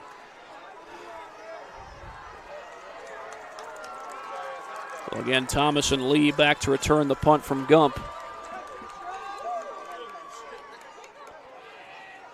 And this time he gets it away. Thomas takes it from the 45-yard line down the sideline and walked out of bounds. Still 29-6 in Dwenger's favor. They lead Northside over at Shields Field. And that game is in the 3rd quarter. I think Northside might be driving, though.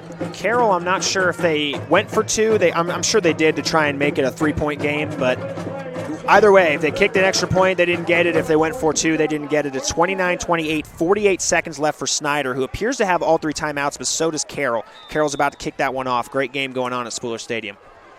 Well, Southside's going to have great field position here at Northrop's 43-yard line. Quincy English will go back in the shotgun.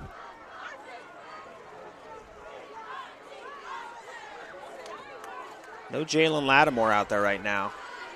They do have a 2 tight end package with Johnson on the right side, Hapner on the left, and 2 split ends. Thomas is the lone back. He'll get the handoff here, trying to bounce to the outside, cuts it back in. Shakes a couple of tackles and gets across the 35-yard line. That's going to be close to a first down. And then at the end of the play, a flag comes in. And then a second one comes in. Yeah, those will both be. The one will be a late hit on Marcus Allen White. Got way up the field on a block. He was the puller on that Thomas kind of followed on his rush. but must have made a hit too late down the field, shoved a guy after the fact, and then it looked like, I don't know if it was a Northrop player that got shoved or another one in the defensive backfield there, but kind of made some loud claps in Allen White's face as he walked back to the huddle. So I think they're going to throw a flag on both those guys. Southside's ready to go. They're not waiting. They were ready to run up and snap the ball, but the officials are still huddled around the ball discussing the penalty and how they're going to enforce this. Again, there were 2 flags thrown, both after the play was over. And I think part of what they're discussing is where to spot the ball. Did he get a first down, and then if the penalty happened after a first down, it would still be a first down for Southside. English having a conversation on the sideline with his offensive coordinator, Aaron Choice. It'll be offsetting penalties, and it looks like it is a first down for Southside. We'll see what comes of that conversation between Choice and his quarterback, Q. Same formation as last time with double tights. The pistol set, Thomas in the backfield. Set the ball at the 32-yard line. Adrian Macon there at the bottom of your screen.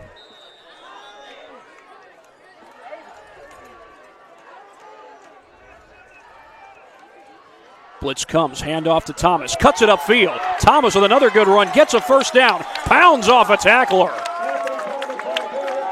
And Thomas has the Archers inside the red zone.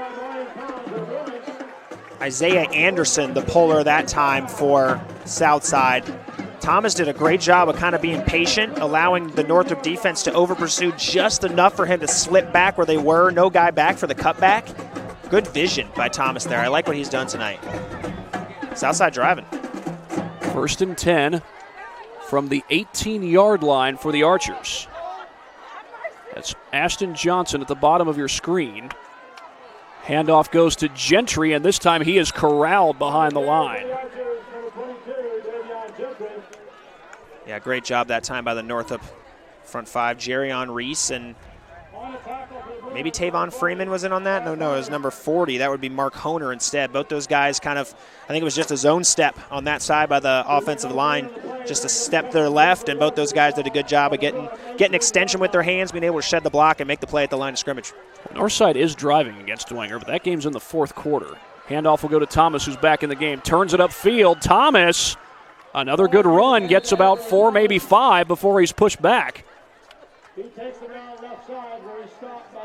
Sizable gain on a 2nd down, but they're still facing 3rd and 6. This is one of the more important downs of the game for the Southside offense. They've overcome a lot since the start of this game with the miscommunications and just minor miscues a little bit early on with some guys going wrong places, running into each other, and they've looked pretty good since then. They have not turned the ball over in this second half. Straight up the middle goes Lattimore for the first down. At least I think he's got it. Needs to get to the 8-yard line to get it. Looks like a good tackle by Amarion Collins for Northrop to not let it go any further. But I think, those Northrop backers I don't even think were ready for it. Both the guys that were in on the tackle, Amarion Collins and I don't remember who the other guy was, but both of them were kind of just diving his legs out of desperation because it hit that quick. So it's 1st and goal, and the clock is running. Clock is on Southside's side at this point. Thomas cuts it upfield. Second effort. It's down inside the 5, got to about the 3, maybe the 2. And it's going to be 2nd down and goal. So that time a guy was there for the cutback. Adam Walberry, number 35 in the white jersey. He was the one that kind of settled in where he needed to be, and Thomas couldn't quite get away with cutting back across the defense that time. Good tackle. Going to be 2nd down and goal after the 5-yard gain there by Thomas. He'll get the call again off the left side. Run down behind the line. Tavon Freeman along with C.J. Davis combined to make the tackle for loss. And man, Isaiah Anderson on the interior of that line had a phenomenal pancake block right in the middle. I get why Thomas might have thought he could have the outside. He's fast enough for it, but man, I would have loved for them to just rush right up and follow up on what Anderson did on that play. But yeah, no, good tackle in space and not allow any extra yards. Might have even been a loss. It was a loss of 1 on the play, so 3rd and goal from the 3, and Thomas, who had gotten 1 positive carry after another, stopped for a loss that time. But here's Lattimore, turns it upfield. 2nd effort, he's in, touchdown. And Southside takes the lead.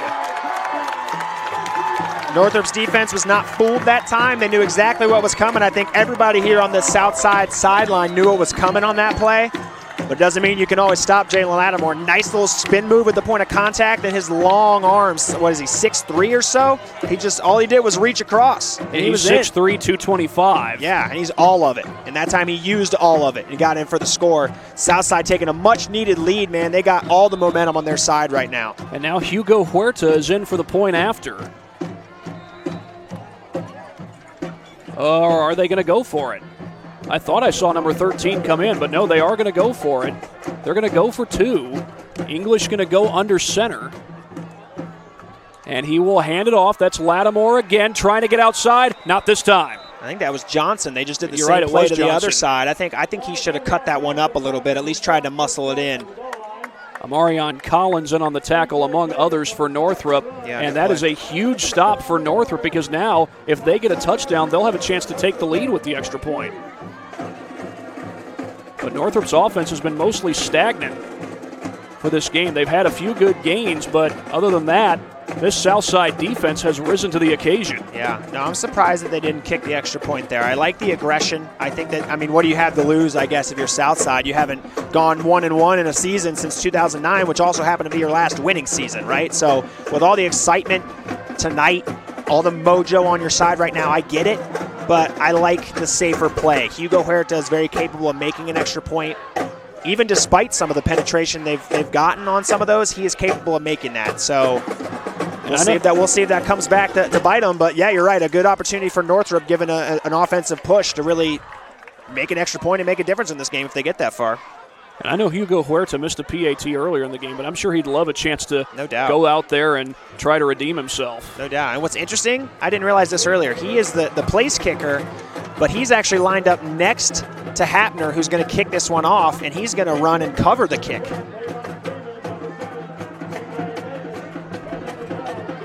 And Trevor Hapner, who has done so much, blocked 2 punts, recovered 1, gotten some good pressure on the quarterbacks, and even made some tackles for loss, has a couple of catches. He'll kick this one away for Southside. It's a short kick. It is returnable. And reaching up to make the catch, I think that was Schmenk. It's Collins. Check that, it was Collins. And he reached up to make the catch and then immediately lost his footing. And he was eager to return that, too. You could see it. His knee went down. That's why he was called down right away. So it'll be 1st and 10 for Northrop. They do have a chance to take this lead. Now, last year they would have probably handed the rock to Demarius Cowan a whole number of different times and just let him work it. Just let him work We do have a final, meanwhile, from Spooler Stadium. Carroll has beaten Snyder 29-28, the final there. So Carroll makes it 3 out of 4 years that they've won a regular season game against the Panthers. It's a big win for them. See who comes out with a big win here. Norfleet operating out of the shotgun. He will throw. Running out of time, though. Able to buy some time, but his throw is incomplete. Kind of skip-hopped in the direction of Dane Kilby. He got shoved there at the end of the play. That was Macon. I like the pocket presence of Norfleet. I think a little bit in the second half of the Homestead game, he's good at throwing on the run. He's pretty good under pressure there and poised, but sometimes he created that when he didn't necessarily need to. Escaping the pocket a little bit too early. That time he stood tall. He was kind of backpedaling a little bit, and that's why his throw was a little bit short, kind of off of his back foot, but made the right decision, stood in there tall. He's just going to have to put a little more oomph in it on these upcoming plays. Bobbled snap. Norfleet gets it back. Running out of time, though, and he's tripped up and sacked. Jalen Lattimore. He's done it on offense. He's done it on defense. And he's done it when it mattered.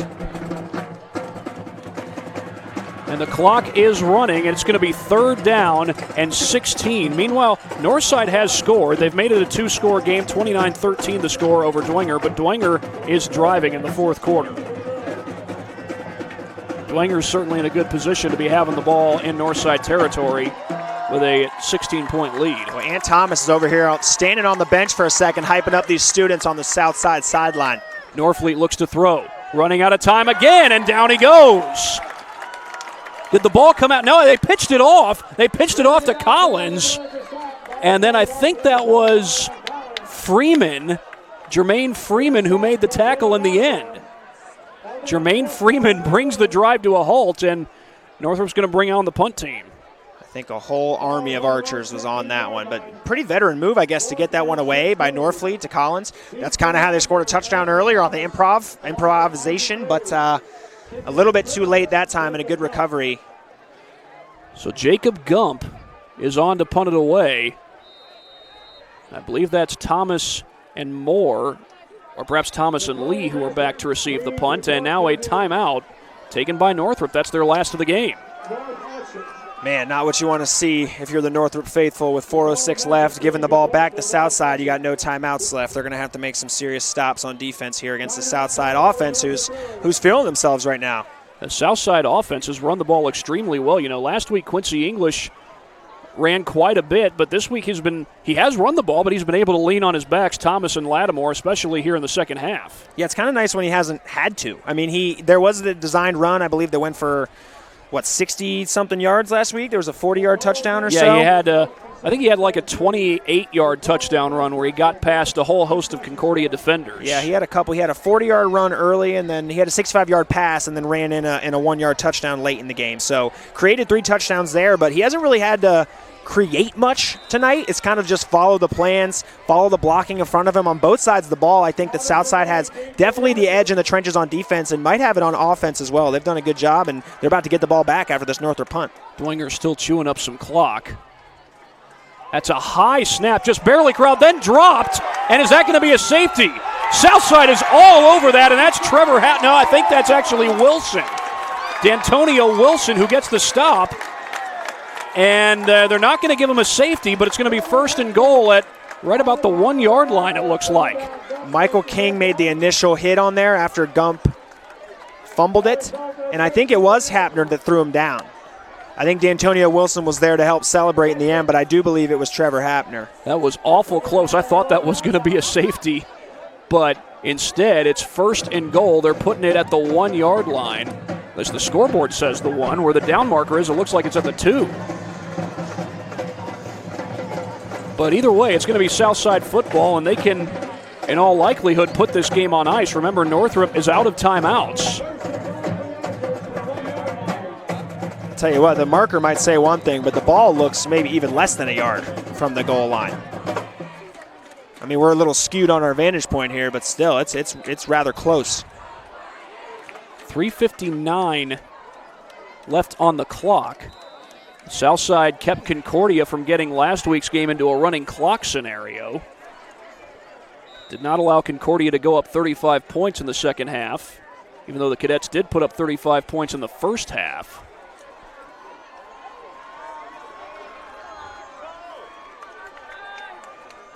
They've kind of channeled that drive, right, that energy and effort into the game today, Sure especially have. late in this game.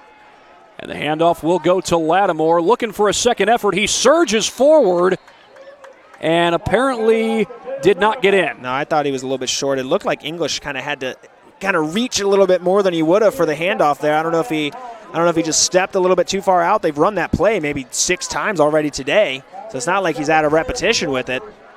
I think Southside's okay with that, even though they didn't get the touchdown, because it allows the clock to continue running. Remember, Northrop is out of timeouts. Little mix-up there. I think that's English for the sneak. He's in. Touchdown. Very calculated sneak there. Kind of did like a deep step as if he was going to kind of turn and hand it off, and then barreled it right behind his guard. There was a little hole there, too. He read that well. Good job by English. Southside up 26-14, and in all likelihood, they have indeed put this game on ice, and now that definitely looks like Hugo Huerta, and yeah, he's setting up to kick the extra point. Well, in the end, he'll get a chance to redeem himself, despite the miss in the first quarter. Little embrace from, sorry to interrupt you, little embrace from Tiny and Q over here on the sideline, assessing what just happened and getting some helmet pats from his teammates. They should be proud of the effort he's put forth tonight. He's done well. Hugo with a few practice kicks. You know, the last time he did kick an extra point, there was some heavy pressure by that Northrop front. Thomas is the last guy to get out on the field for Southside as the play clock is down to 10 now. Got to make sure they get their guys lined up. Down to 5, down to 4. They get the snap off. Huerta puts it away, and it is no good. He went left on that one. He's frustrated with himself. So Hugo Huerta plays football and baseball here at Southside. Speaking of Southside baseball, that team is coached by one of our Summit City Sports announcers, Ryan Dellinger, the head baseball coach for the Southside Archers. He coaches a few of the kids on this football team. Trevor Hapner, by the way, is one of them. I'll ask it again. Is there anything that kid can't do? I'm not sure. Now, I haven't seen him suit up for basketball yet. Okay, all right. I'm not sure if he does play a winter sport, but he doesn't play basketball, and I don't think he swims either. Well, he could very well be training for a college football season come this winter there, Thad. He very well could. And he's a guy who was making plays for Southside football as a sophomore.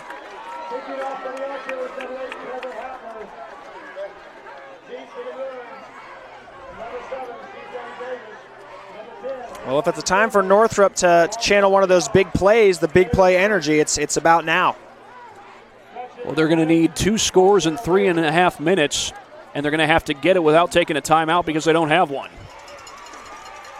They went deep early. I mean, I don't know how many they connected on. I can't quite remember off the top of my head, and they were really testing Southside early, but they haven't. I don't know if it's due to the pressure. I don't know if Northfleet hasn't been able to really get it off as much as he did early in the game, but they haven't tested Southside and stretched them since real early in this game, and now might be the time to. I mean, they might have to do it. They might be forced to do it. Well, Dwenger is kind of in clock-killing mode right now. They're up 36-13 over Northside, and they've got the football inside the 20-yard line. Meanwhile, Trevor Hapner with a short kickoff. That is returnable, and it's bobbled and eventually picked up. I think that's Neighbors. I think you're right. Off the left side, and he gets it out across the 30. So not bad starting field position for the Bruins, but they're going to have to go a long way in a short amount of time, and they don't have any timeouts either.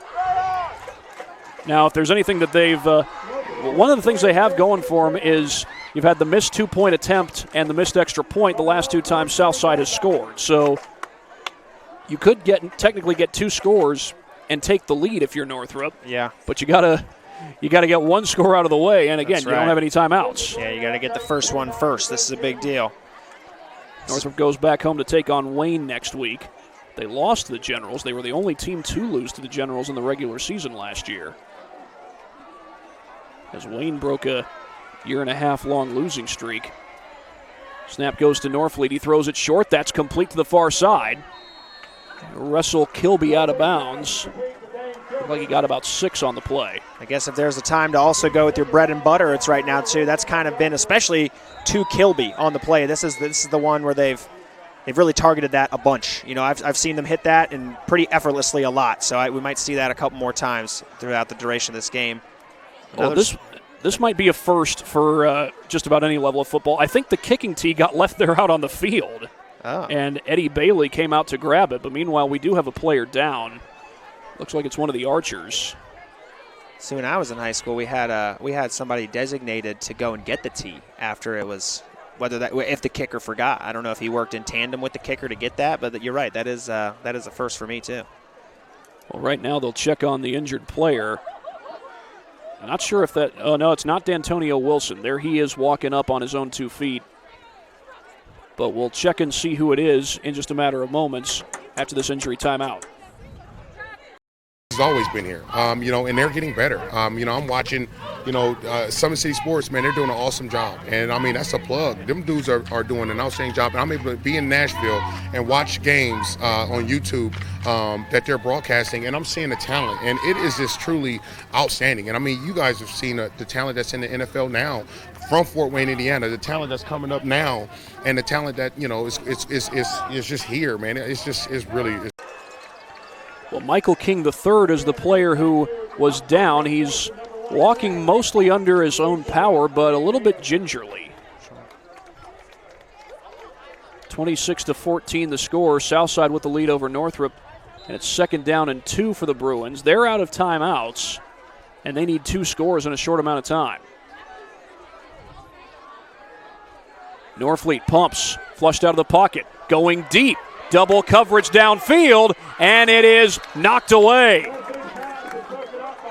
Donnie Moore was there on coverage, and so was Adrian Macon. Davis almost made a play on that. Davis almost kind of picked that one. Normally you expect a guy to play defense on that with 2 defenders there. No, he almost picked that off of Macon's helmet. Or Donnie Moore's helmet, whoever it was. Well, both Macon and Moore were there as there's the south side sideline getting the student section as well as the rest of the stands pumped up. This is 3rd down and 2. They'll have to go into the boundary. Once again, they've targeted the boundary most of this game, but to get out of bounds, they got to go to Norfleet's left. Norfleet looks to throw, running out of time, and Hapner gets to it. They corral him for the sack. Trevor Hapner again was the first to get to him. He's done just about everything in this game. Yeah, and they looked to Norfleet's right. I think that they wanted Schmenk over the middle, or Dominic Galvan maybe over the middle. Couldn't quite get him. Didn't have just enough. Last time he pumped to get himself a little extra time, but with Trevor Hapner barreling down on you, you only have so much time, and it ran out quick. He got a hold of him, and now it's 4th down. I think Southside just called a timeout. I believe that's their first timeout of the half. It's going to be 4th and 5, and while we have a moment, we'll go ahead and give you a look at this Traction AP replay. And here is a look at it. Hapner just going way upfield. Shedded the block, I should say. Just a straight bull rush. No fancy move involved right there, just power. And with Michael King out, too, that's big. He's getting replaced by Brian Romero in there, who's done a good job on the offensive side of the ball. On the interior, Ashton Johnson in there rushing as well. But, you know, those 4 guys trying to show up one more play here, and they can pretty much put a fork in this one. Northrop is out of timeouts. If they get a first down, it will stop the clock while they reset the chains. Pressure comes. Norfleet flushed, and he will go down again. Hapner and Lattimore combine for the sack, and Southside takes over. I mean, what more can you say about this pass rush, really? It's been a broken record when it comes to this. I guess just kind of shuffling through the names. That time Lattimore making the difference, and he's really, Hapner's come up with big plays, no doubt, but Lattimore, it seems more so when we're trying to swing the game, we're trying to make a really crucial play, we're trying to get these really crucial yards. It's been Lattimore who's been the leader in that department, and he has delivered time and time again in this game, and because of that, you know, it looks, barring something crazy happening, which crazier things have happened, but looks like Southside's going to go 1-1 to start a season for the first time since 2009, which would be a big, big, big step forward for this program. And they've got 2 of the best teams in the SAC coming up. Dwenger comes in here next week, and then they go on the road to Spooler Stadium to take on Snyder. Of course, Spooler is on Northrop's campus. Northrop and Snyder share that field with each other. That entire Southside defensive line has made one big play after another. And we've got a whistle and a timeout called by Southside. Michael King back in. He's lining up at right tackle. Alongside guys like Marcus White Allen, pardon me. Brian Romero, Christian Benzinger. Guys who've done a good job all night. So Southside will take over with 2:40, it looks like, on the clock. And again, some big games coming up the next 2 weeks for the Archers. And this has been 2 weeks in a row now for Northrop where they have 14 points at halftime. Last week they were tied. Now they were up by 8 points, a full score. And they've just kind of stalled in the second half. And I don't know if that's due to adjustments that are made by the opposing team. Tonight it was just kind of handling that pass rush, especially the outside guys. I mean, Hapner was in on a lot of different plays. Michael King really making a name for himself on the inside. But they just kind of weren't able to keep up with the steady grind, the steady wearing down of this defense by Southside tonight. And it's been a good recovery by this offense. Quincy English will go from the shotgun. He's got Thomas lined up behind him. And Thomas will get the handoff, turns it upfield, and a good gain for Thomas. Well, Thomas never found the end zone in this game, but he found plenty of space to run the football with. Walberry had a great job. I believe it was a blitz. I mean, he was in there immediately, but Thomas is quick. Didn't quite break down enough and didn't bring him down. Jalen Lattimore with 3 touchdowns. Quincy English has 1 rushing touchdown in this game for Southside as they are milking the clock away. No doubt they're perfectly content to let the clock run and maybe even hand it off to Thomas again. They can let this clock run under 2 minutes before they snap it. And no true fullback in the game right now. You got Jermaine Freeman, who's kind of the number 2 running back, lined up in the fullback position to English's right. Tight end on that side, too, and Ashton Johnson. Northrop is out of timeouts. Play clock down to 6, and they'll get the snap off. Thomas, this time pushed back by the Northrop defense. He lost about 3, it looks like, on the play, but the clock will continue to run. And they were in there immediately. Jermaine Parker, that time Walberry in on the tackle again. A whole pack of Bruins.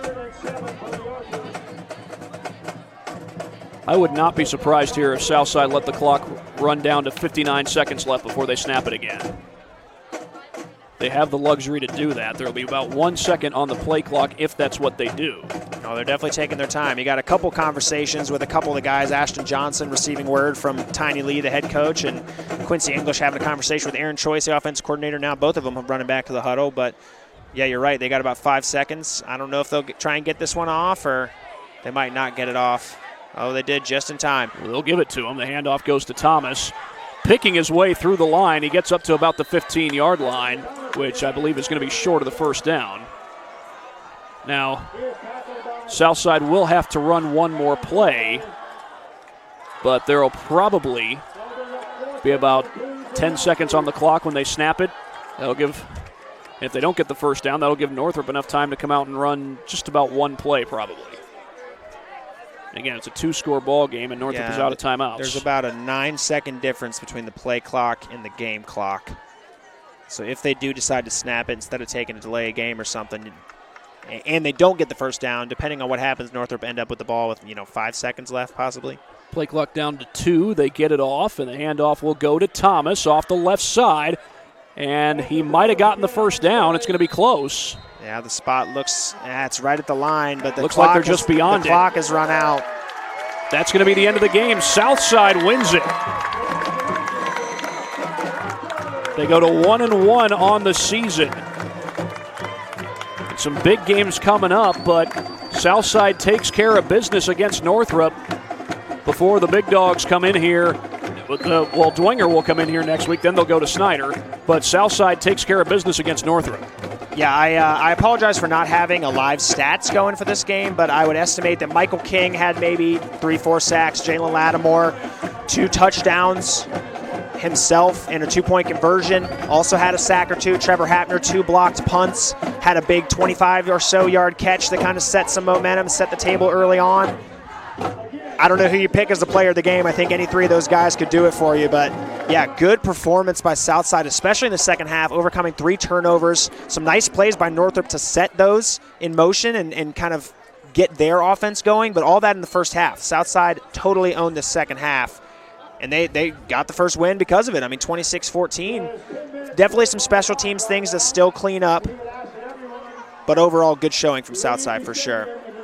Well, for our Parkview Sports Medicine players of the game, I think we might as well award 3 individuals. Yeah, Jalen Lattimore, Trevor Hapner, Michael King III. Those guys all did a great job on that defensive line for Southside. And, of course, Lattimore had the 3 touchdowns. Trevor Hapner blocked a couple of punts. It was just a great, well-rounded effort from this team as a whole. But those 3 guys in particular definitely deserving of the player of the game honors. No doubt. A little confrontation going on down here on the left side of the field. Right now the coaches are trying to make sure that they get their guys off the field and keep it from escalating. I guess because of COVID protocol still, there isn't a handshake. It's more of a wave. And a couple of the Southside guys decided to continue waving in a much less friendly fashion as Northrop exited the field. So that's over with now. They're going to celebrate with their cheerleaders and their student section. It's well-deserved. This program is, as of tonight, headed in the right direction. There's a lot of look toward the future. I think the future's maybe brighter than some have thought. And, yes, a gauntlet coming up for them. Maybe some of the SAC's finest either coming in here or they got to go visit the next few weeks, but they'll take this one for now, Thad. Well, Southside is back home next week. They will take on Bishop Dwenger. Northrop goes back home as well. They will take on Wayne next week. And for now, that's going to do it from here at Jack Wicker Stadium. Southside wins it 26-14 over Northrop. For Blake Baker and Caleb Roth, this is Thad Goff saying so long from Southside High School. You've been watching high school football here on SummitCitySports.com. has always been here, and they're getting better. I'm watching, Summit City Sports, man, they're doing an awesome job. And, that's a plug. Them dudes are doing an outstanding job. And I'm able to be in Nashville and watch games on YouTube that they're broadcasting, and I'm seeing the talent. And it is just truly outstanding. And, you guys have seen the talent that's in the NFL now from Fort Wayne, Indiana, the talent that's coming up now, and the talent that, is just here, man. It's really